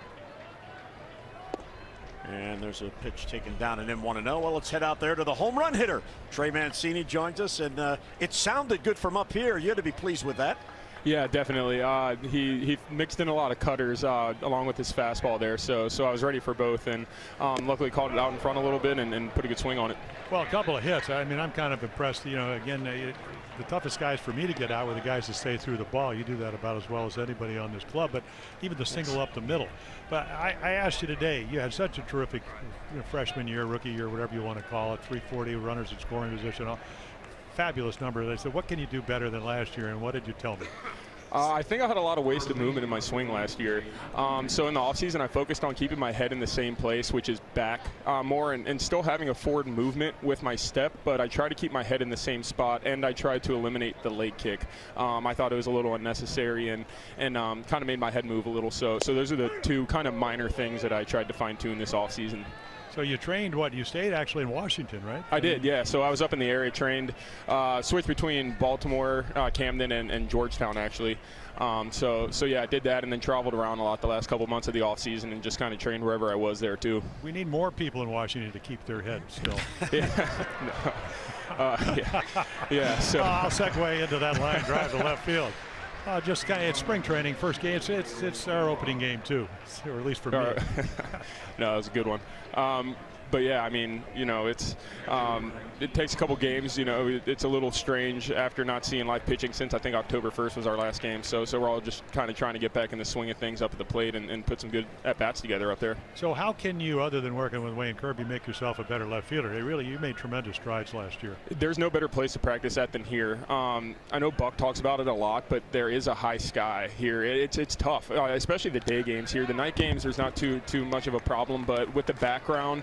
And just kind of the way the ball blends in with the sky, it can be tough to get some reads out there. So there's no better place to practice that than here because it kind of makes, once you go north, it makes it seem a little easier. So you really try to focus up here and get your reps in these games. All right, now on Friday in the opener, you had told me you were going to bring your new game glove into the game, and you did. And Mike Bordick was on the telecast, and he noticed you were fiddling with it the entire game. So not totally comfortable, so that glove right now is still in your locker, I understand. No, it's not. I use it like constantly during practice, and it's just about there. But yeah, whenever you get into a game, you want to have a glove that feels like totally broken in. But yeah, I really like my new glove a lot, so I'm excited to use it in the game. And I think about 1 or 2 more days out there practicing with it, and it'll be good to go.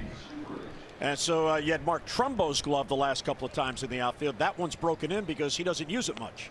No, it's pretty well broken in. I think he's had that one for a few years. So so yeah, it's broken in. So yeah, he lent that to me. But yeah, I'm using Under Armour gloves this year actually. So that's what I'm breaking in right now.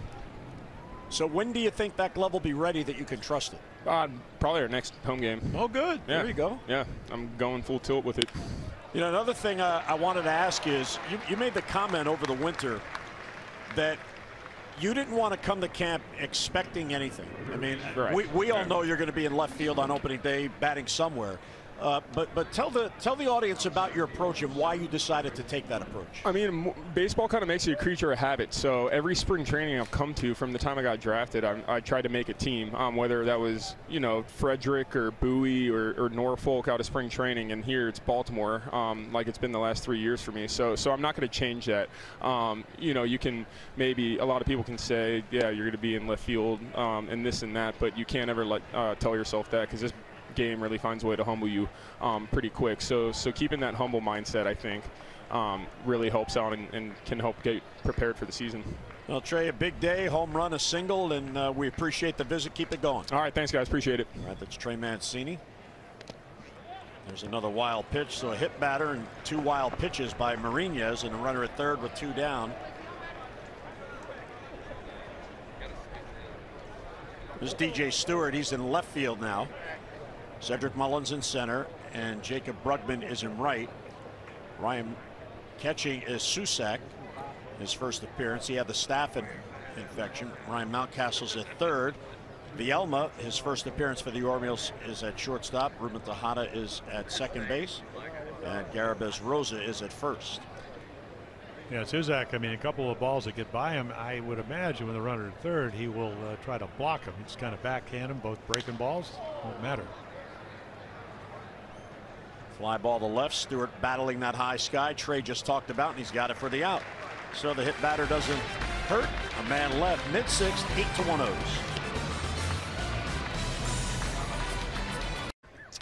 Yeah, you make sure you're physically ready, I think, and you know, as far as the performance side, you hope for the best. I think it's a little bit different look than you know, maybe when I first was in some of the big league camps. I think a lot of guys are competing for spots and kind of going all out in the beginning. Well, you know, you end up playing first base today, even though you were scheduled to be the DH.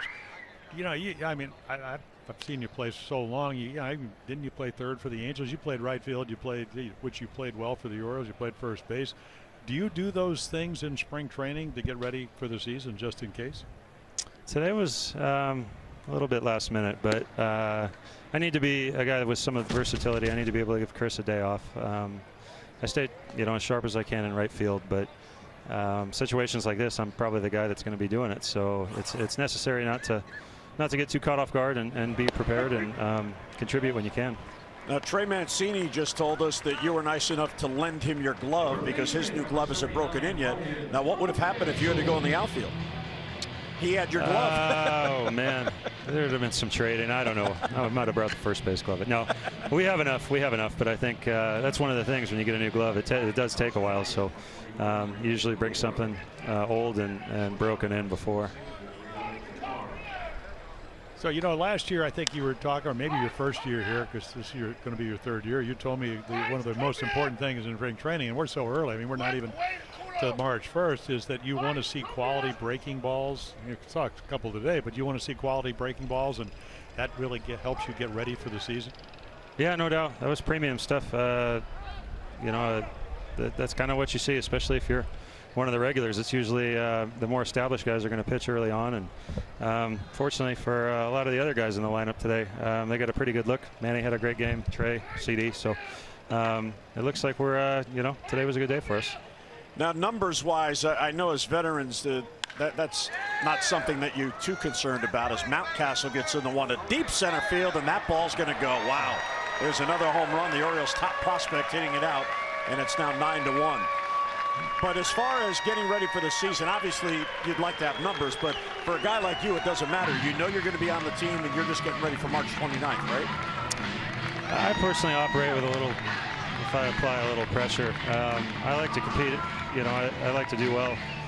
I don't know. I'm not a guy that operates too well with added comfort. I'd rather kind of feel like I'm always fighting, even if on paper things kind of line up a certain way. I want to feel like I'm always in tune and never too comfortable. Well, Mark, we appreciate the visit. Looks like the bats are breaking out, and go out and have a good year, and we really appreciate you joining us. Thanks, guys. All right, that's Mark Trumbo joining us from beyond the Orioles bullpen. I'd like that. Put a little pressure on himself to get some numbers and put some numbers up in the spring. Well, the thing, again, when you sign a 3-year deal for whatever the amount of money, and, of course, he leads the American League in baseball at home runs. He gets a 3-year deal, at, $13 million a year. Sometimes you try too hard. I think he's in a good spot. He did not have a good day today, but I think he's very comfortable.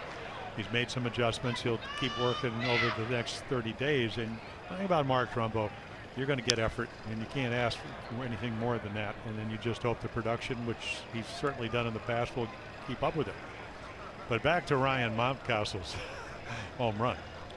That was a clout. Well, I was talking to Jeff Mano, who's the minor league hitting instructor, and I said, well, tell me about Mountcastle yesterday. He says, plus, plus, plus. 3 pluses as far as swinging ability, bat.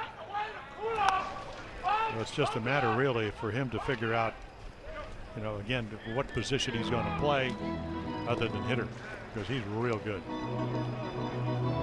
Yeah, his bat has that sound as well.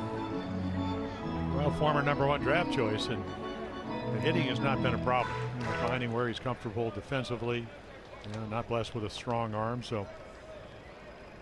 but he can hit. DJ Stewart's another former #1 star. There's that changeup. Gant's got a good one. So strikeout number 4 since Gant came on. Yeah, well, again, the changeup is so difficult to hit. Arm speed, can you sell it? And again, does it look like a fastball? You can see quick arm.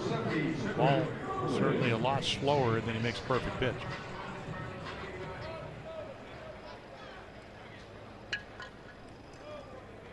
There's Cedric Mullins, who pinch ran for Adam Jones and stayed in the game. And a bouncer to second base. That will retire the side. Orioles get a run on the home run by Ryan Mountcastle. So the Birds, with the long ball going through 6, have a 9-1 lead. A flock of clubhouse attendants. Well, that's what spring training's about for coaches. Andrew Faulkner's going to come on. They acquired him And he pitched at Norfolk, AAA Norfolk for the Orioles last year from the Rangers organization. So a couple of years ago, 2015-16, he was in 20 games and pitched pretty well for the Rangers. But again, kind of a, 3/4, almost sidearm. And if you're left-handed, he will face a right-hander to lead it off. Can you get lefties out? You don't have to be a hard thrower. I mean, if you can make the ball move and a little off speed, and then, boy, the bonus would be if you could get some right-handers out so you can extend innings. Ooh. Get those feet moving. Well, that'll set up the outside corner, won't it? Jairo Munoz took over for Ravello, who left after one at-bat.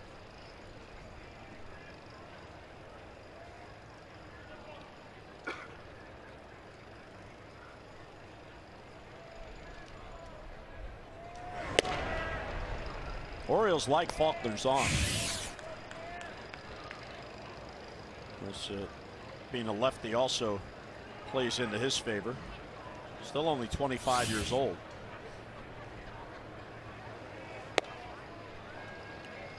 He is in camp as a non-roster player. He was outrighted off the 40-man.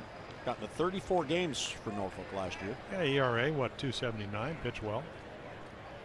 But at this level, well, you got to be able to get lefties out. Brian Mattis did that, of course, former #1 draft choice, and it was a starter and then went to the bullpen. But he was very effective against lefties. But the frustrating thing was he lost his ability to use the outside part of the plate to righties. So all of a sudden, I mean, you're a more one-dimensional pitcher. Left field, that chases Stewart back, and that ball's going to go. So getting it up in that jet stream today. Munoz hits it out, and it is 9-2. Yeah, I think if you're Andrew Faulkner, you go, well, I didn't want to go 3-2, but I did. And then I look at the scoreboard, and it's 9-1. Now make it 9-2. The fly ball to left field is troublesome today. Now again, you got to throw a strike. You can see the target in, and it just doesn't get there. Munoz, big, strong guy. 13 home runs in the minor leagues last year. He did 91, didn't get by him. So the home run makes it 9-2. Here's Andrew Kisner. He has DH the entire way.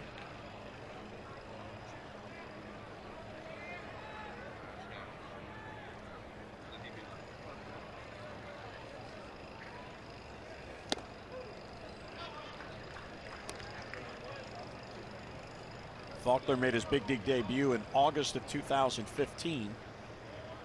And then the Orioles acquired him from Texas last April. Yeah, he worked his way through the Rangers organization and primarily as a starter. And then, of course, 1 year back in 2013, he was 12-5. 1 year, 10-1 in the Carolina League. But then again, if you're not overpowering or you maybe don't have enough pitches to get righties out, you become a left-handed specialist. Stewart will have to play that on the hop. So a home run now, a single against Faulkner here in the 7th.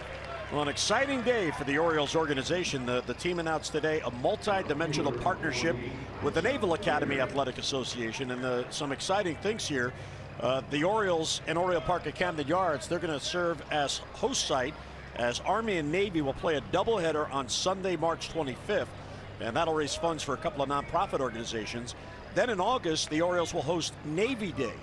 More than 1,000 Naval Academy midshipmen will be invited to an evening at the ballpark, and that'll be their first off-campus experience since becoming plebes at the Academy. And this is exciting. Next year, March of 2019, the Orioles will take on another major league team at Max Bishop Stadium in Annapolis in one of the exhibition games leading up to opening day. The Nationals and Red Sox played there last year, so the Orioles will be there next year. And the Orioles will host the Naval Academy baseball team at the Orioles year-round Sarasota complex during spring training in future years. So that is a really exciting stuff, and a great partnership with the Orioles and the Naval Academy right down the road in Annapolis. So go to Orioles.com/Navy for all the details of all the things coming up. Yeah, again, trying to get him off the plate, come in, just turned. I mean, this is the way if you're going to get hit. Goes that ball way in. Harrison Bader just turns his shoulder. So I'm not saying it doesn't hurt, but it doesn't hurt as much. And obviously the Cardinals are not finished. Here's Breivik Valera, his first at bat.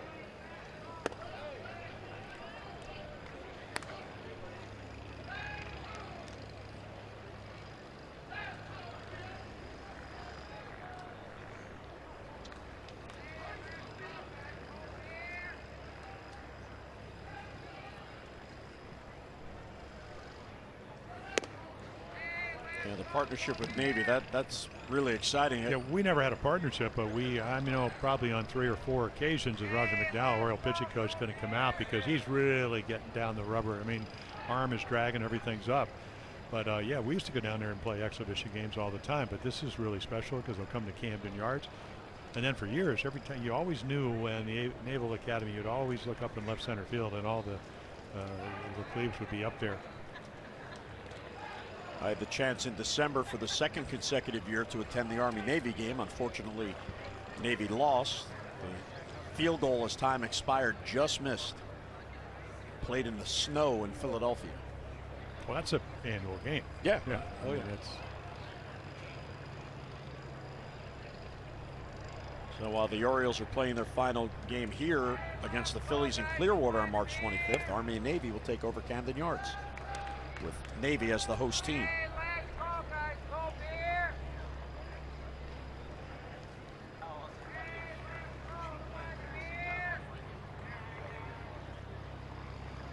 Three and 0 the count, and there's a strike.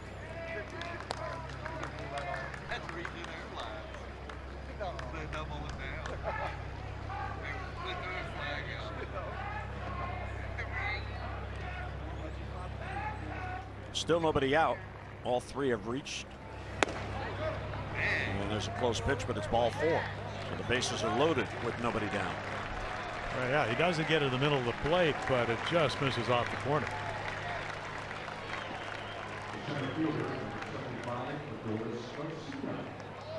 So Dolos Garcia will come up against Faulkner, his first at bat. Yeah, one of their young, really gifted players.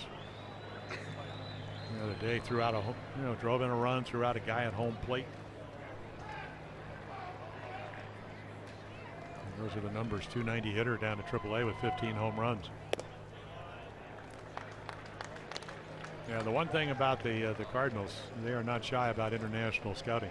They go out and get a lot of young players from Latin America, Cuba. And most of them are very, very athletic. Garcia, one of those. And they're all young.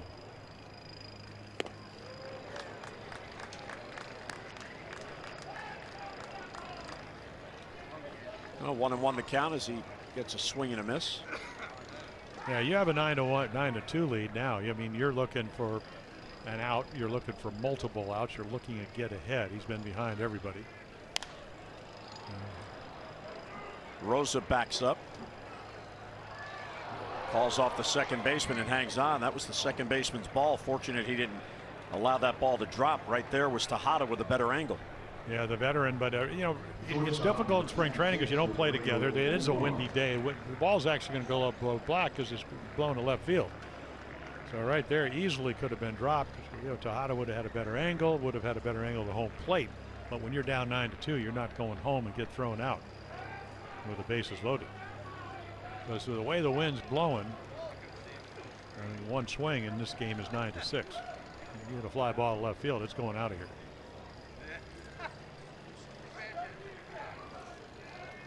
So the first out recorded by Faulkner. Here's Wilfredo Tovar for his first at bat. Breaking ball for a strike. So Susac goes away from the fastball and he helps his pitcher get ahead.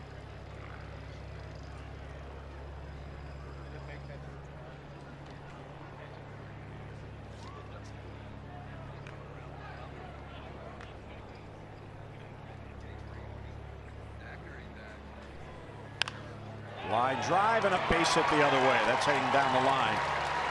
Jacob Brugman has to dig it out. Here's one run to score. being sent is Bader. The throw home from Rosa, not in time. So there's a 2-run double. It's a 3-run inning against Faulkner. It's a nice little swing right there. Inside out. Don't try to do too much. Don't overswing with the bases loaded. And then again, I mean, he just hits it where nobody's playing. But you can see Faulkner, I can't imagine a 91, 92 miles per hour. But no, this is his first outing. You're trying to pitch up in the zone, but that's where it is that he's gotten himself in trouble. Now Buck Showalter's going to make a trip to the mound. So Faulkner would go a third of an inning, 3 runs against. So Faulkner leaves. It's now 9-5 in favor of the O's. So the Orioles go to the bullpen. Stephen Klimek will come in last year, and you can see Liddell Marva actually had some pretty good numbers. So he's going to turn 24 early April 4th. What, out of St. Bonaventure University? Get a chance at 90, as you can see, and Jim, as you mentioned, 94, a non-roster player. Brought over from the minor league camp. The Orioles today brought over only 4 minor leaguers as the regulars started, and each got 3 plate appearances. So the runner at second base is Tovar. Bases clearing double. So 4 runs in this inning. And here is Alex Mejia. His first at bat.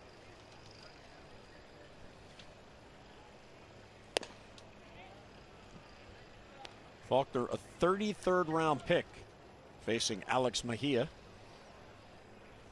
2015 he was drafted and began his career right here in Sarasota in the Gulf Coast League.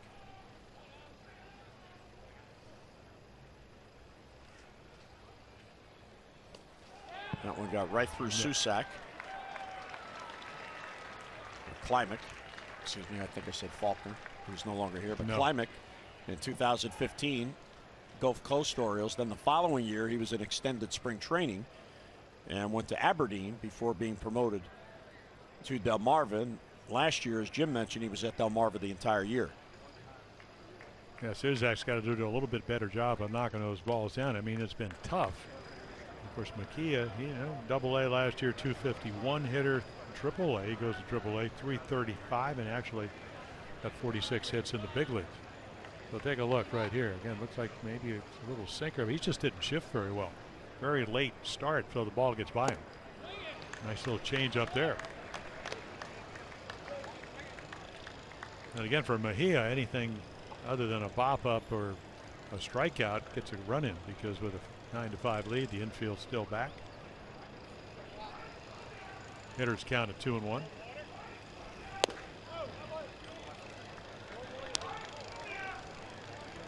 All 4 of the minor leaguers, by the way, that the Orioles brought over today are pitchers. Keegan Aiken, one of the top prospects, is here. David Holmberg and Ryan Messenger are the others. Chop towards third. That's foul.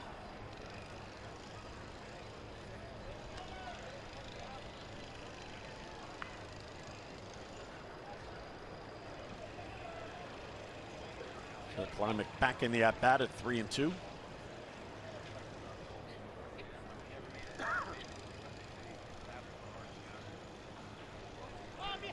Orioles have 10 hits. St. Louis now has 7. Yeah, the Orioles have hit the fly ball to left, and then resulted in 3 home runs, or actually 2 fly balls and a rocket off of Machado's bat. Bouncer towards the middle, and that's going to get through for a base hit. So that will score Tovar, and it's 9-6. Yeah, Mejia is doing exactly what he's done through the minor leagues.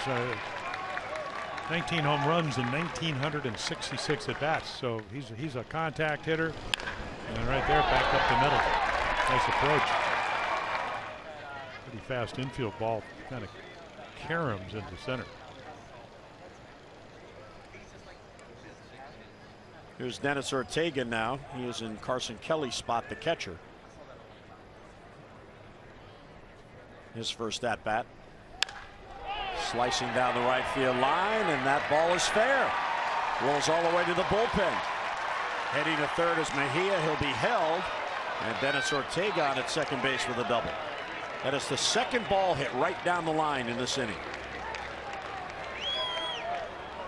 We got to hit the ball where it's pitched, and you know, today the way the ball's flying to left. But again, I mean, this is inside out stroke, not a bad pitch. But Climate doesn't have a lot of velocity, 89-90. He just kind of hits it into the corner.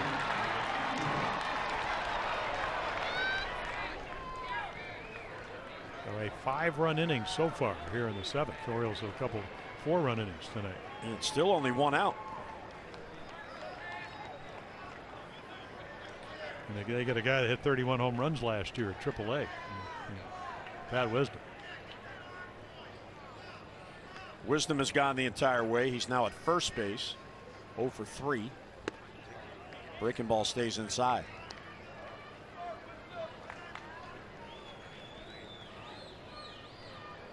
Wisdom is 26 years old, 6 years in the minor league system.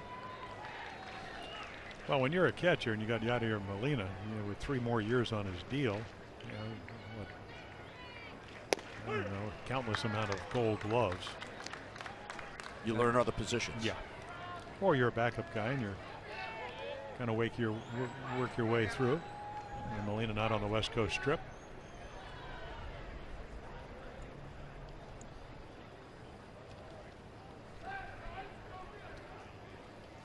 And a strike.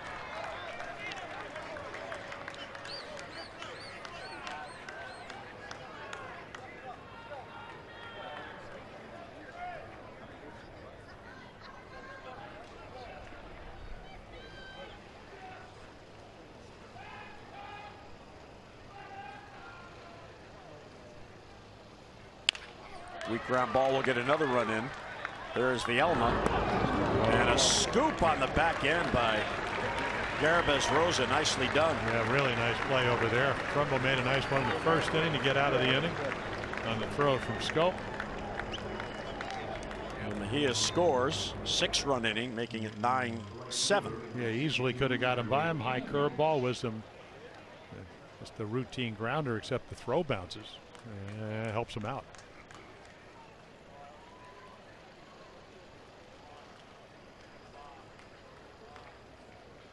So here's Munoz. He began this inning with a home run off Faulkner. And he goes deep again. That ball is going to go, and that's going to tie the game. Wow. 2 home runs and 3 RBIs in the inning.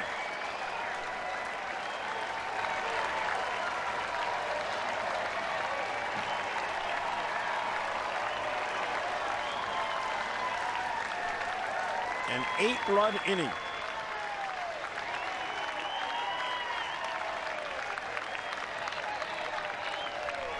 Well, if you're going to take that 3.5, 4-hour ride back, you might as well do it in a good mood. Right there, again, Klimek not a particularly hard thrower, and any ball hit the left in the air is going out today. Ties it up 9-9. And Kinzer is hit by a pitch.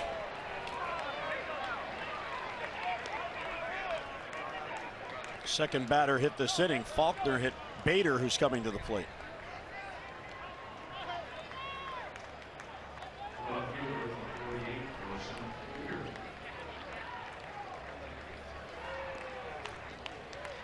So Munoz has a 4 RBI day. He has an RBI single, a solo home run, and a 2-run home. 8 runs for St. Louis here in the 7th.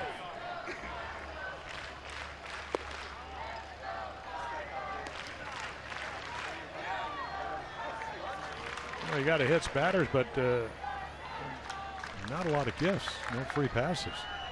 They've earned it. Yeah, 1 walk by Faulkner. Yeah.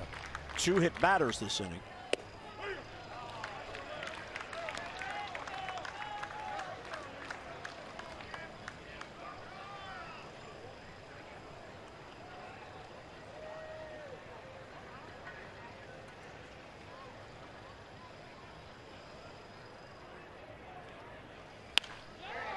And right to the second baseman, Tejada, and the inning finally ends. What an inning for St. Louis. They put 8 on the board, 7th inning stretch, in a brand new game. Louis, they get 8 runs to tie the game. It was 9-1. It's now 9-9. 12 men came to bat. Here's Pedro Alvarez. His first at bat of the spring. Signed as a minor league free agent. And wearing an unfamiliar number 2. He'd always worn number 24 in his career. That number now belongs to Mike Wright. Well, you could see he had a lot of home runs at Norfolk. Started out, I was talking to him yesterday, he actually, playing a bunch of outfield, and then from then on just played first base. They shut him down as an outfielder. I guess, I don't know if it's, he said he's starting to feel comfortable, but he did hit a lot of home runs. Came up to the big leagues and hit over 300 with 1 home run for the Orioles. And a strike 3 called. Now change-up's away, fastball inside corner. Yeah, Gantz pitched well for him. Only the fly ball home run by Mancini. And there you are, right on the inside corner. Nicely presented. Paul Emmel said, let's see, 18 runs, 20 hits. It's close enough. Yep. Somewhere around that corner, that'll do. Here's Garibez Rosa, who homered yesterday.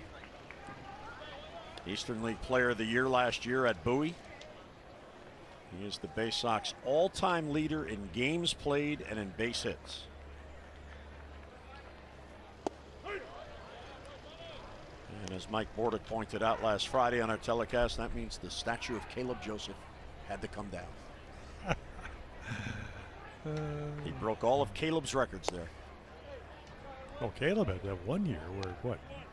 He almost had 100 RBIs. Yeah, that 1 year. 26 home run. I don't know what Caleb, somewhere in there.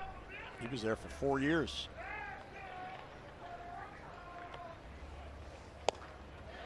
Swing and a miss, 2-2. Garibez is 28 from the Dominican Republic. He has been in the Orioles system his entire career, 11 minor league seasons. Well, I don't think hitting's ever been a problem. See if he can hit this changeup. It's a foul ball, came off his foot. And that's what he got.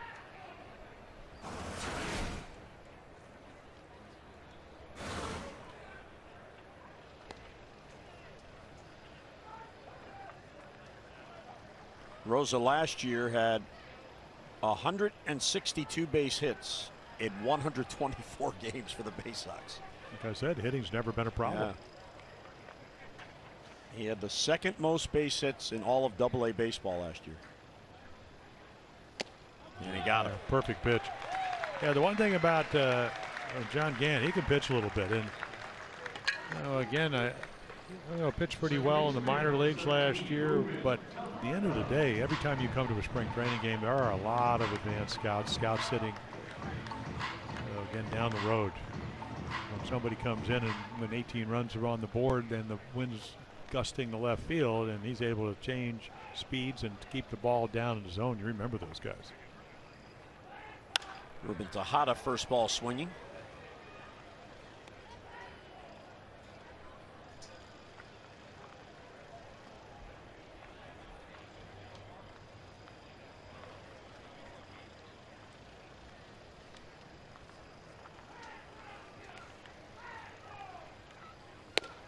Tejada from Panama, he's also 28. But he's had, unlike Garibez Rosa, 8 seasons in the major leagues. Most of that with the New York Mets. Breaking ball bounces.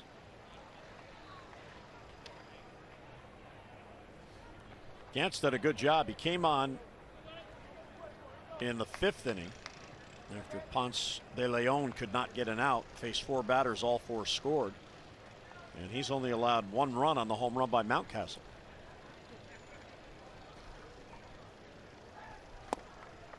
All 3.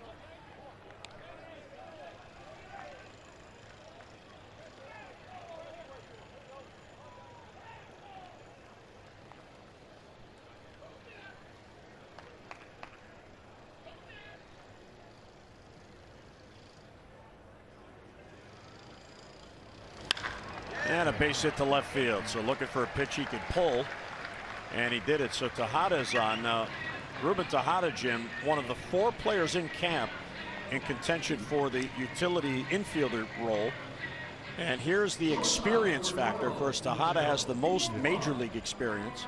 Sardinas, who's had some time with San Diego, but Salcedo and Vielma, who is about to come to the plate, all their experience in the minor leagues. But the one thing that jumps out at me here, all four of them, most of their experience at shortstop. So can they show Buck Showalter that they can play second and play third to win that utility job? Yeah. And of course, Buck, he likes players that, in his terms, are engaged, and he knows Tejada can do that because he saw it last year. And then the other players are younger, and they're going to have to prove themselves. And of course, you can do that in spring training. Rodinez, he has some major league experience. Salcedo, no.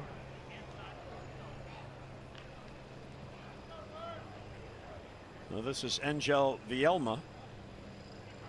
His first appearance in a game. He had visa problems to get here. Yeah, a little switch hitting shortstop. I watched him hit. Buck goes if he's 140 pounds. So, the meal money will be a lot better than it was in the minor leagues. And 23 years old. He'll turn 24 in June. He's been in pro ball since the age of 18. Good breaking ball, 1-2.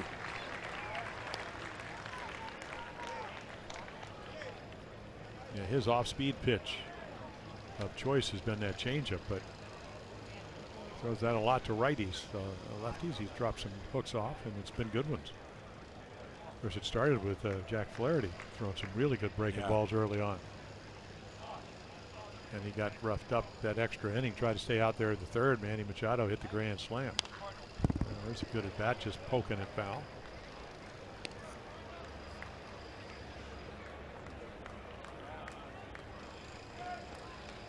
Flaherty went 2 innings plus 4 batters. Brebbia had a scoreless inning. Jason Mott had a solid scoreless inning. Ponce de Leon gave up 4 runs without retiring an out, and Gant has allowed 1 run in 2 2/3. Nice block there by Ortega. Well, Mike Matheny, of course, who manages the Cardinals, and he knows all about this. Won 4 Gold Gloves, and that's how you do it. Don't let it get by. Slide in front of it.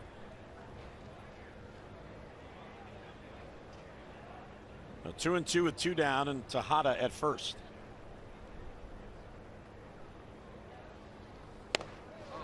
Yeah, good at bat. He works the count full.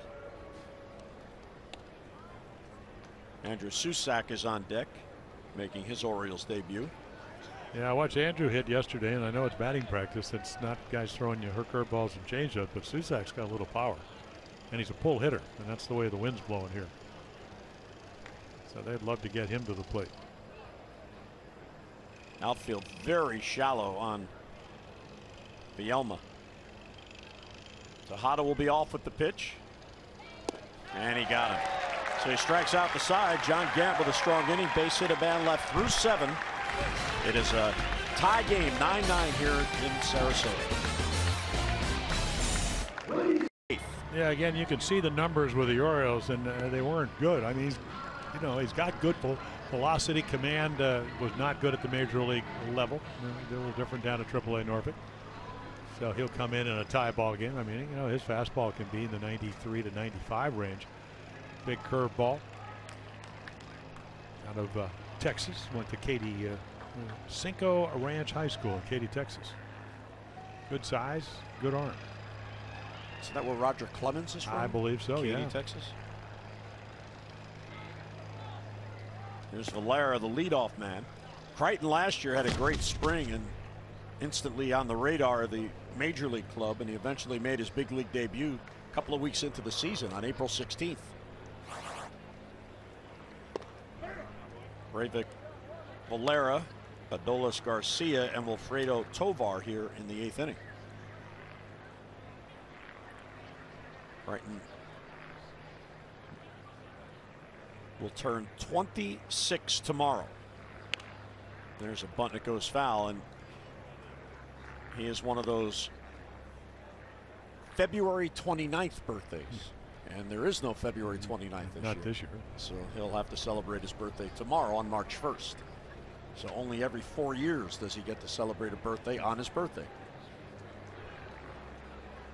So we can wish him happy birthday anyway. Just inside. Yeah, Watford, I saw him last year, and again, he's in 91, 92. We could see him spike up, but I think, again, you know, rangy kid at 6'3", so being able to come up, and there's a hanging breaking ball, and he swings it right through it. It's not a quality pitch, but it gets done. But again, you know, can you repeat your windup? And for Stefan, sometimes that's the trouble. Gets away with a hanger there, swings right through it.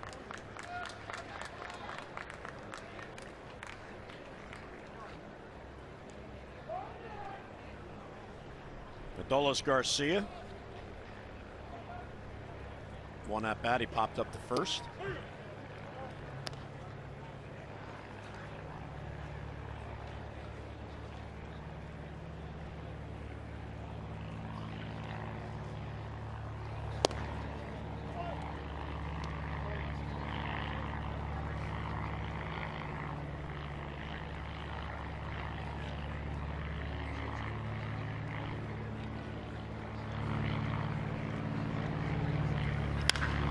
Sharply hit, but foul.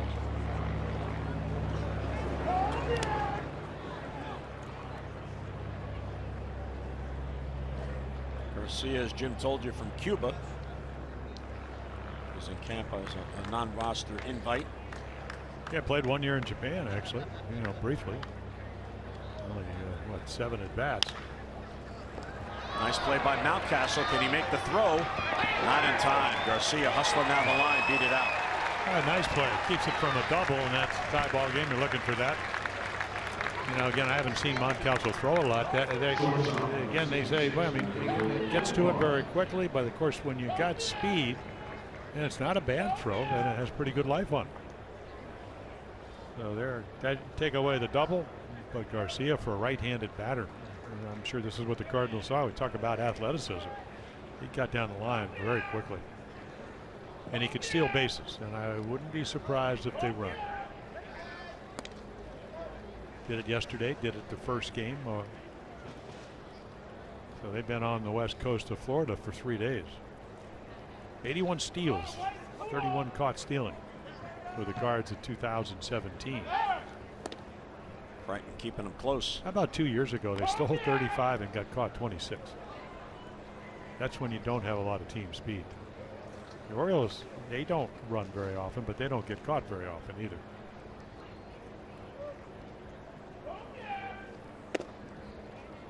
This is inside, so 1-0.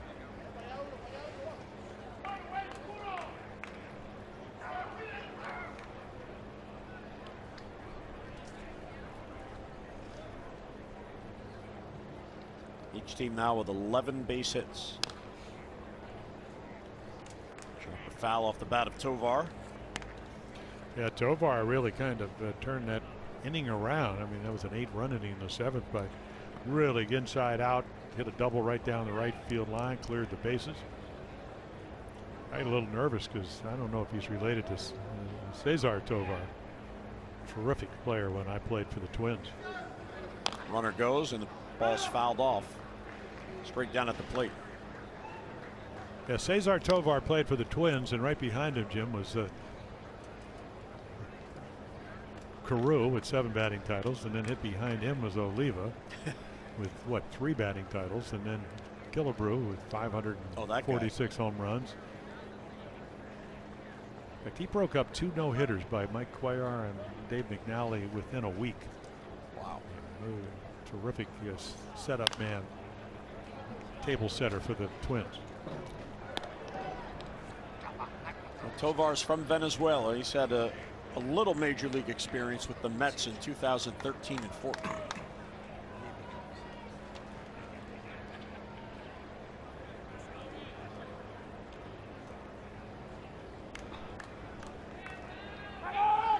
Another throw to first.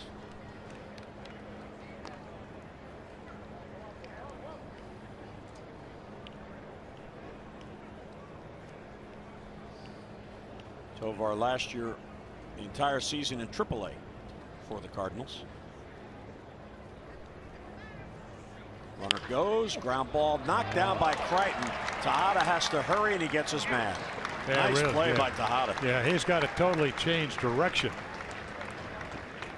The way Tovar runs, they're not going to double him up. So right here, Crichton, he tries to flag it down. He doesn't. And then the off balance across your body, going one way, throwing the other.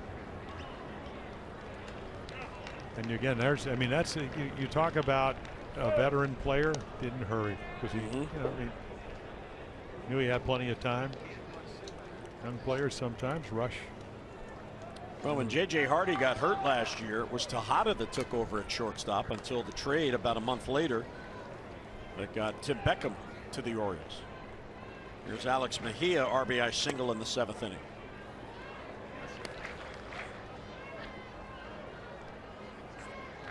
Yeah, I think that might have changed. Manny Machado probably would have moved to short if Flaherty didn't have the shoulder problems.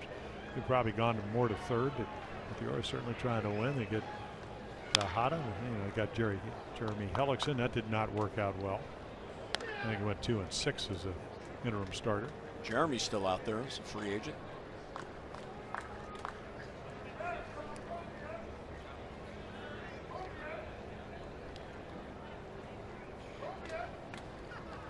Well, he's got to get in line. A lot of real good players that haven't been signed yet. There's a base hit to right. Brugman playing shallow, being sent to the plate. Here's Garcia, and he slides in safely. Cardinals have the lead. Big 2-out base hit by Mejia. Well, again, we talk about can you hit the line drive to the opposite field, and Mejia could do it. So a couple of hits today, and the other thing, he doesn't. This is what he does. I mean, he's a big guy, and very rarely ever hits home runs. 17 home runs at almost 2,000 times at plate. Solid hit. And again, Brugman does not make a good throw. Got to it very quickly. Might have been bang bang, but just not a lot of arm strength. And don't think the Orioles won't note that. Yeah, Mejia ends up at second on the throw. Here's Ortega, the catcher. Double and scored in the 8-run 7th inning rally. So St. Louis was down 9-1 going to the 7th. The Cardinals now lead at 10-9.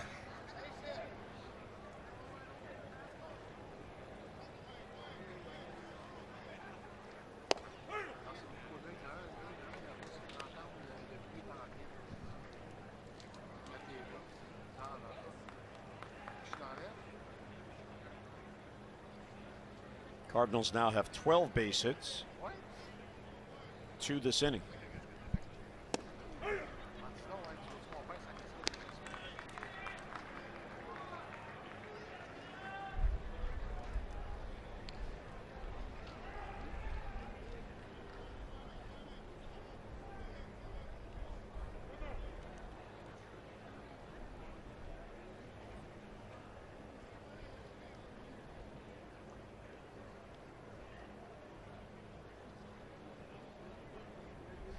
Here's a mound visit. And one of the 6 allowable. Crichton maybe a bit confused with the runner at second were the indicators, so that's a smart play. Well, you know, it's interesting because I was talking to Mike Matheny, and you know, they were talking a lot of times now because you don't want to have, you're only limited to 6 over the course of a game. You better have signals for signals. You know, in other words, when, you know, a lot of times what happens, catcher goes out when you bring in another pitcher, and there are all kinds of pitching changes. Man on second, what signs we're going to change, or if there isn't anybody second, you go out there when you do get somebody on. You're going to have to come up with some signals, and the good clubs will do that. Well, all clubs will do it.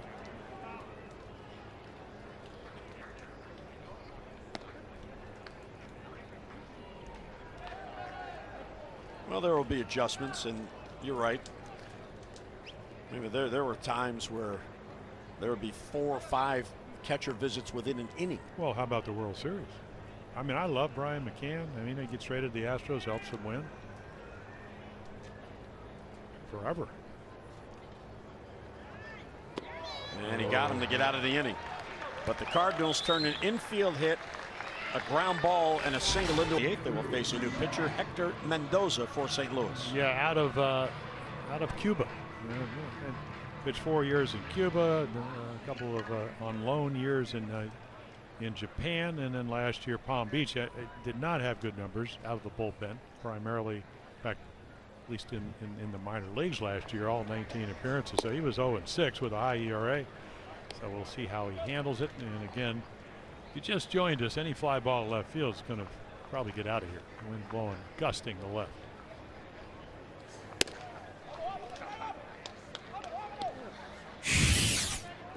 Andrew Susac, his first at-bat and his first game. He developed a staph infection, actually hospitalized for a short time, but now recovered in a full go.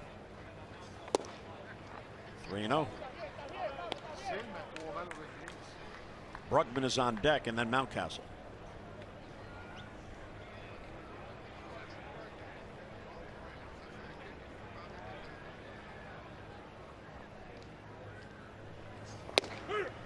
Susac taken all the way.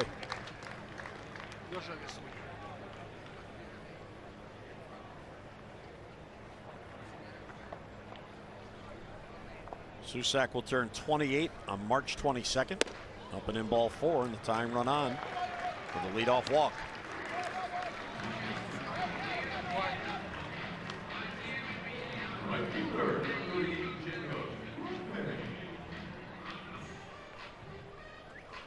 There's Jacob Brugman, called out on strikes in his first at-bat in the 6th inning. He's in the Colby Rasmus spot in the order.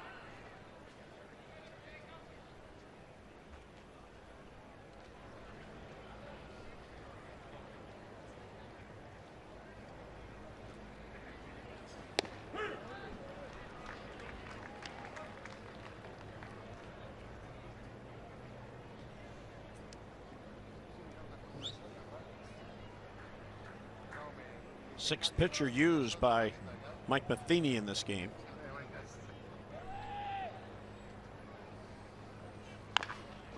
Slow chopper off the glove, and this may cost St. Louis. The throw is in time. Wow.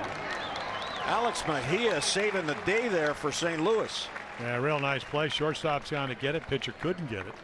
And again, kind of a three-quarter rocket throw. And the good news is Mendoza deflects it. Quick on the run throw. I mean, no hesitation whatsoever. Great transfer from glove to hand. But the Orioles do get the tie and run into scoring position. Ryan Mountcastle up. He's had one at bat and he's homered. It was a, I mean, he smoked it just left to the center field backdrop here. Takes a high breaking ball. That's his first spring home run. He did hit one last Thursday in the intra-squad game.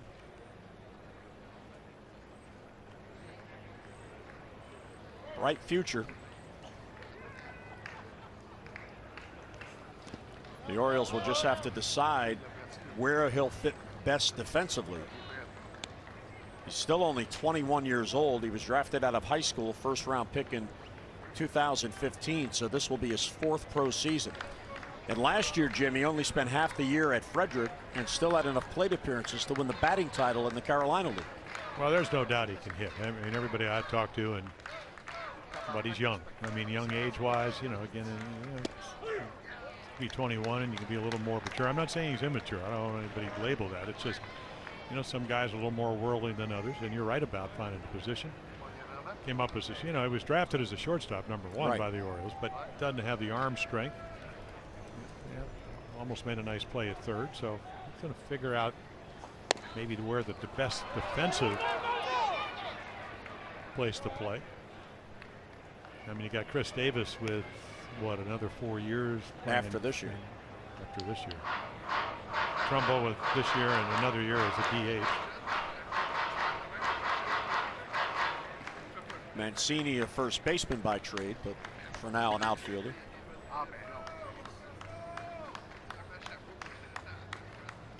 3-1 the count. And ball 4. Yeah, and there's again, I mean, talk about maturity. I mean, from a hitting standpoint, he takes the walk. DJ Stewart to the plate. That's another former #1 draft choice who really came around. Apparently, I mean, work ethic, numbers. Maybe, you know, had to change the stance a little bit to have success out of Florida State. Exactly. 24 years old. He was the first-round pick in 2015, so he went in the same draft as Mountcastle.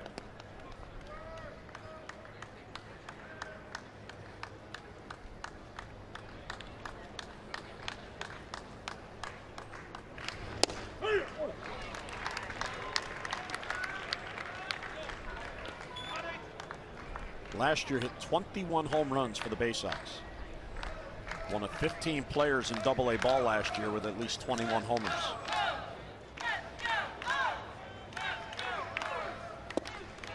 When the Orioles drafted him, he was regarded as one of the top college hitters in that draft. Falls behind 0-2.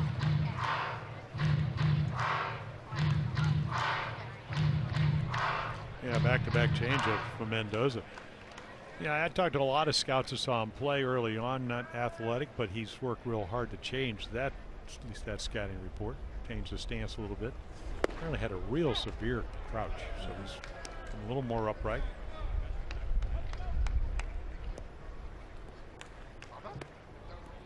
Yeah, it's not good to be a #1 draft choice and then not get a favorable label, but he's changed that. And that's a good thing.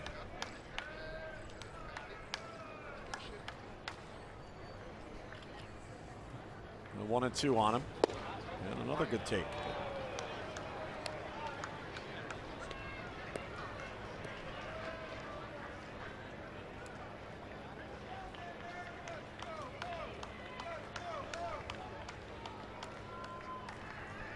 The 2 on via walks. Tying run at second, go ahead run at first in this 8th inning.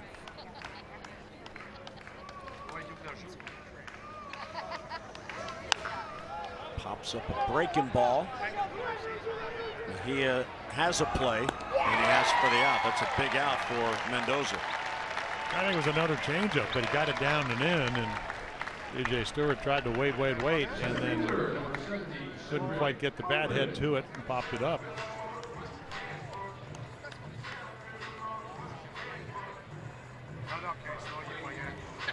I'll bring up Cedric Mullins. His second at bat, he bounced out his first at bat. He's in Adam Jones' spot.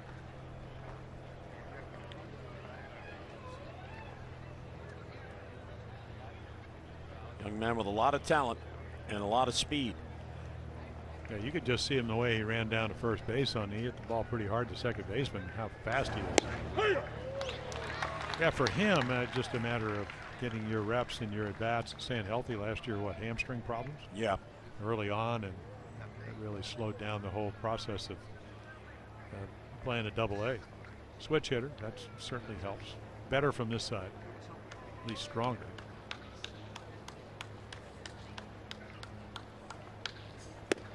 One of the things that the Orioles have done in recent years, and Ryan Graham, who runs the minor leagues, has talked about this, is when they feel that a player is capable of a challenge, they'll challenge him. And Mullins, one of the more recent examples, he skipped Frederick.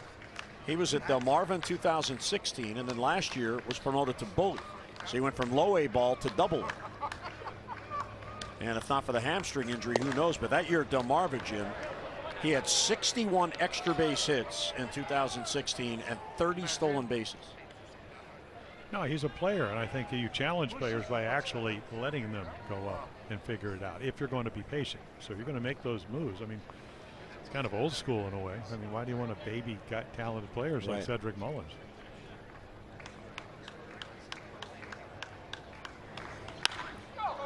Right field, he got under it. Munoz has a play, and he'll put it away for the out. So the 2 walks don't hurt Mendoza. We are through 8. It is 10-9 lead. They trailed at one point 9-1 in this game, but an 8-run 7th inning got it tied. Here's the veteran Josh Edgin, formerly of the Mets, now in the Orioles camp. Yeah, minor leaguer, actually free agent, pitched in the big leagues the last 5 years. So again, you're right. Been around. First year with the Mets, 2012. You know, last year with the Mets in 46 games, ERA mid-3s, 365. And again, if you're a veteran, well, Pete Rose said a lot of things, but one of the things when he was managing was if you're breathing and left-handed and you can get left-handers out, you're probably going to have jobs somewhere in the big leagues. Of course, I think there's a lot of guys that hit 30 home runs last year that thought they'd have a multi-year contract in the big leagues, and that's not turning out so far. Patrick Wisdom will lead off. Have you kept a count on how many free agents there still are? No. At one point there was, what, 166? I know Lance Lynn is still out there. Yeah, same with Jake Arrieta. By the way, Mike Moustakas. You bring up Jake Arrieta.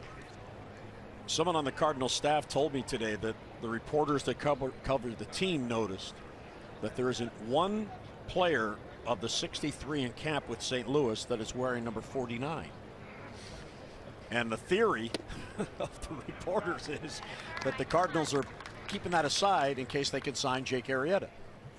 Well, there are a lot of teams. You know, Milwaukee won 85 games last year, 2 more than the Cardinals. And at the end of the day, they have as Mike Matheny would say, they have a very loyal fan base.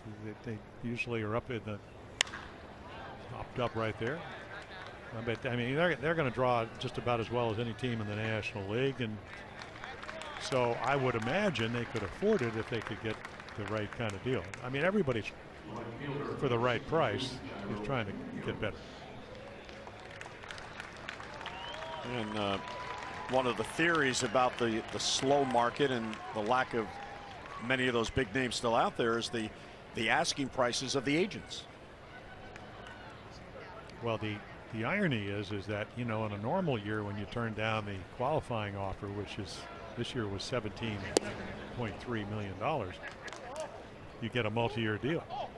You know, the rules have changed. What if a guy signs a contract over $50 million, then you lose a draft choice? Well, they're not getting those kind of offers. I mean, Hosmer got it, what, $144 million over, what, 8 years, I think? 8 years. San Diego. He was looking for 140 for 7.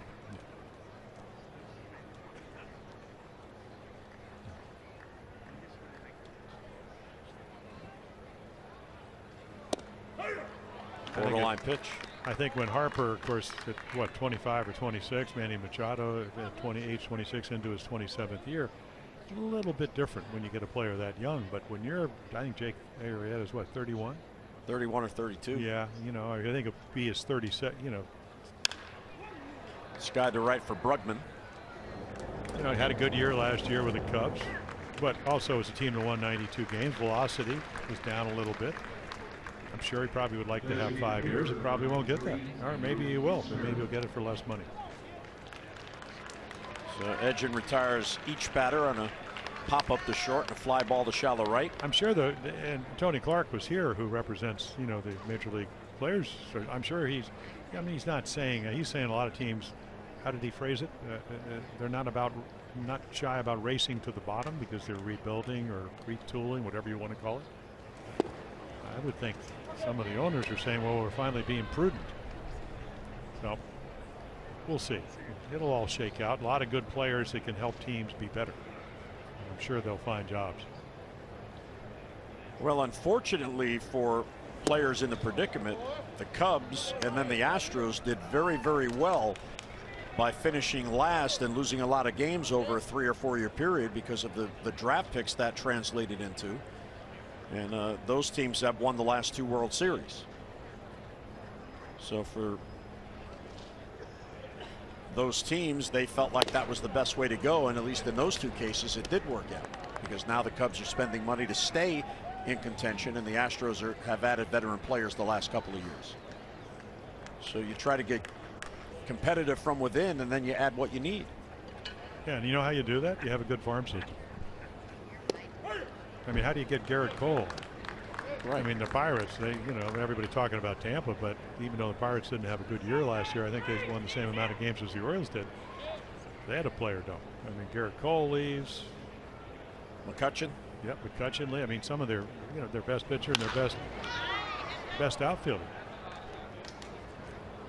Well, the Astros had B.J. Surhoff's nephew to trade to Pittsburgh, Colin Moran. Yeah, didn't he he actually played at against Camden the Yards. Orioles and hit the ball off the dirt and had a kind of fracture of the face. Yeah, he had to go on the DL.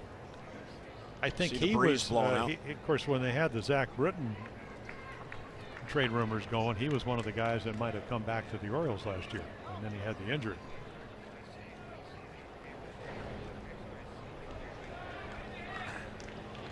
Kisner's gone the entire way. It's his 5th plate appearance.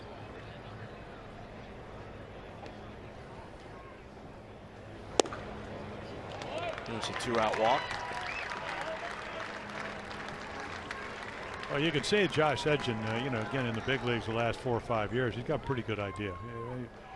You know, he knows, you know, Kisner, you may not know who he is, but you know he's big. You know there's been a lot of balls, everything in the air at home plate, so make your pitch or don't. I'm sure he didn't want to walk him, but better than giving up a fly ball home run.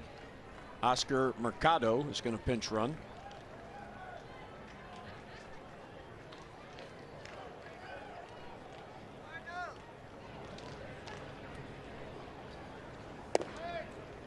Just outside.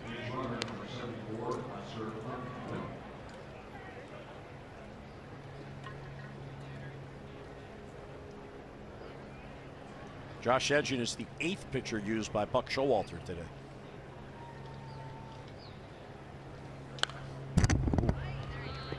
Pretty good cut by Harrison Bader. Bader, mentioned from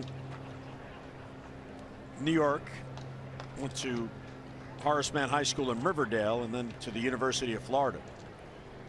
There have been 3 players out of that high school to play professional baseball. Bader and Pedro Alvarez. Ground ball to short, diving stop by Vielma, and a throw to first, scooped out by Rosa. They got him. Wow, what a play. That'll get you noticed. Vielma goes down all the way to the ground, gets up and fires to first for the final out in the 9th. He stays in the game defensively anyway. Yeah, Matt Bowman comes on. I mean, look at that, 75 games. We talked about the Orioles having 3 Rule 5 guys. He was a Rule 5 guy back in 2015, hung around, and then, you know, fly ball almost 3-1. Ground ball to fly balls. And on a day like today, with the wind gusting to the left, with a 1-run lead, we'll see if he can hold it for the Cardinals. As the Orioles try to give him a finish here in the bottom of the 9th. Pedro Alvarez.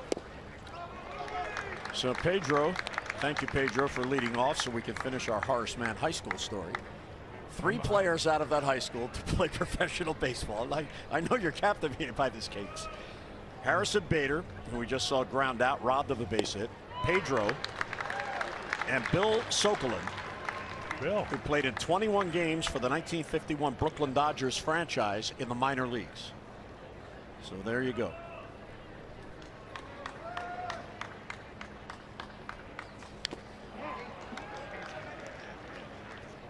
I guess that's a foul ball. Paul Emmel didn't put the hands up. Yeah, the nice little change up. Well, we've seen some good change ups from the Cardinal pitchers today. Gann had a great one. Yeah, and again, I mean, 8-run inning certainly turned it around, but Gann kind of stemmed the tide, at least the offensive tide by the Orioles in 3 innings. Only the home run to Montcastle. Pedro to right field. That chases Mercado back, and he makes the catch. Wow. That was loud. Another loud sound. And well, Pedro Alvarez can flat out hit. Had a terrific year for the Orioles last year, or the year before last, with 22 home runs, limited at bats.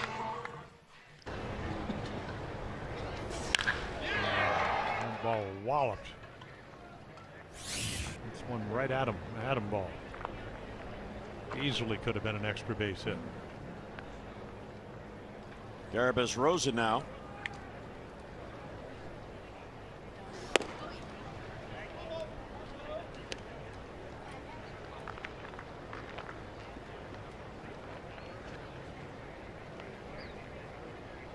Rosa struck out his first at bat in the 7th.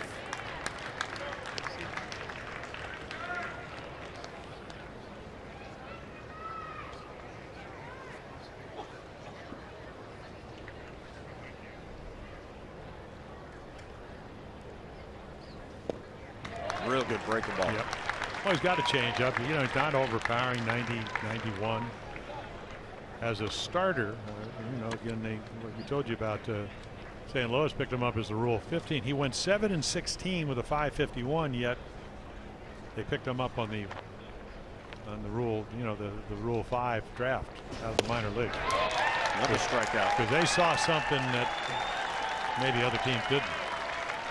So he's never really been a starter at the big league level, but out of the bullpen, 75 games, and again, he got a good changeup to go with it, and then had a big occasional curveball.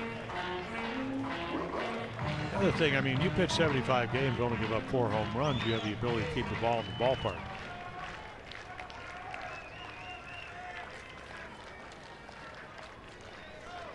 Well, the Orioles down to their final out, and here's Ruben Tejada, who has a single in his only at bat.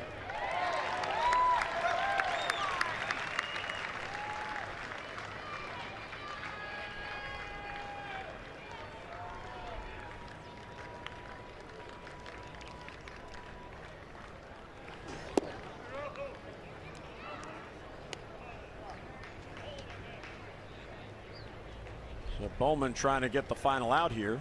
He would earn the save. 26 years old. He only had 2 saves last year, even though. He was born in Chevy Chase, Maryland. Well, you know, Jim, we always talk about guys. I mean, and again, I mean, he's certainly been a survivor. You know, under 500 in the majors and the minor leagues, but he's got a very deceptive windup. Watch him throw the glove at you.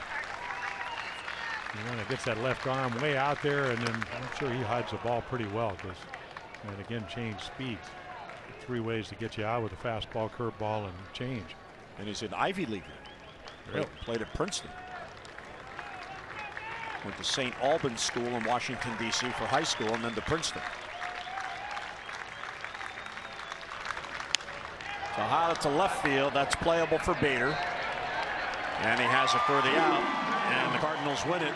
Down 9-1. They come up with 8 in the 7th, 1 in the 8th, and beat the Orioles by a final of 10-9. What a rally for the Cardinals. They rallied to win 10-9. 23 hits in this one. This is some spring training action for you. Manny Machado contributing with a grand slam for the Orioles as he is making his transition over to shortstop from third base. What a game for them. We're going to have more spring training right now.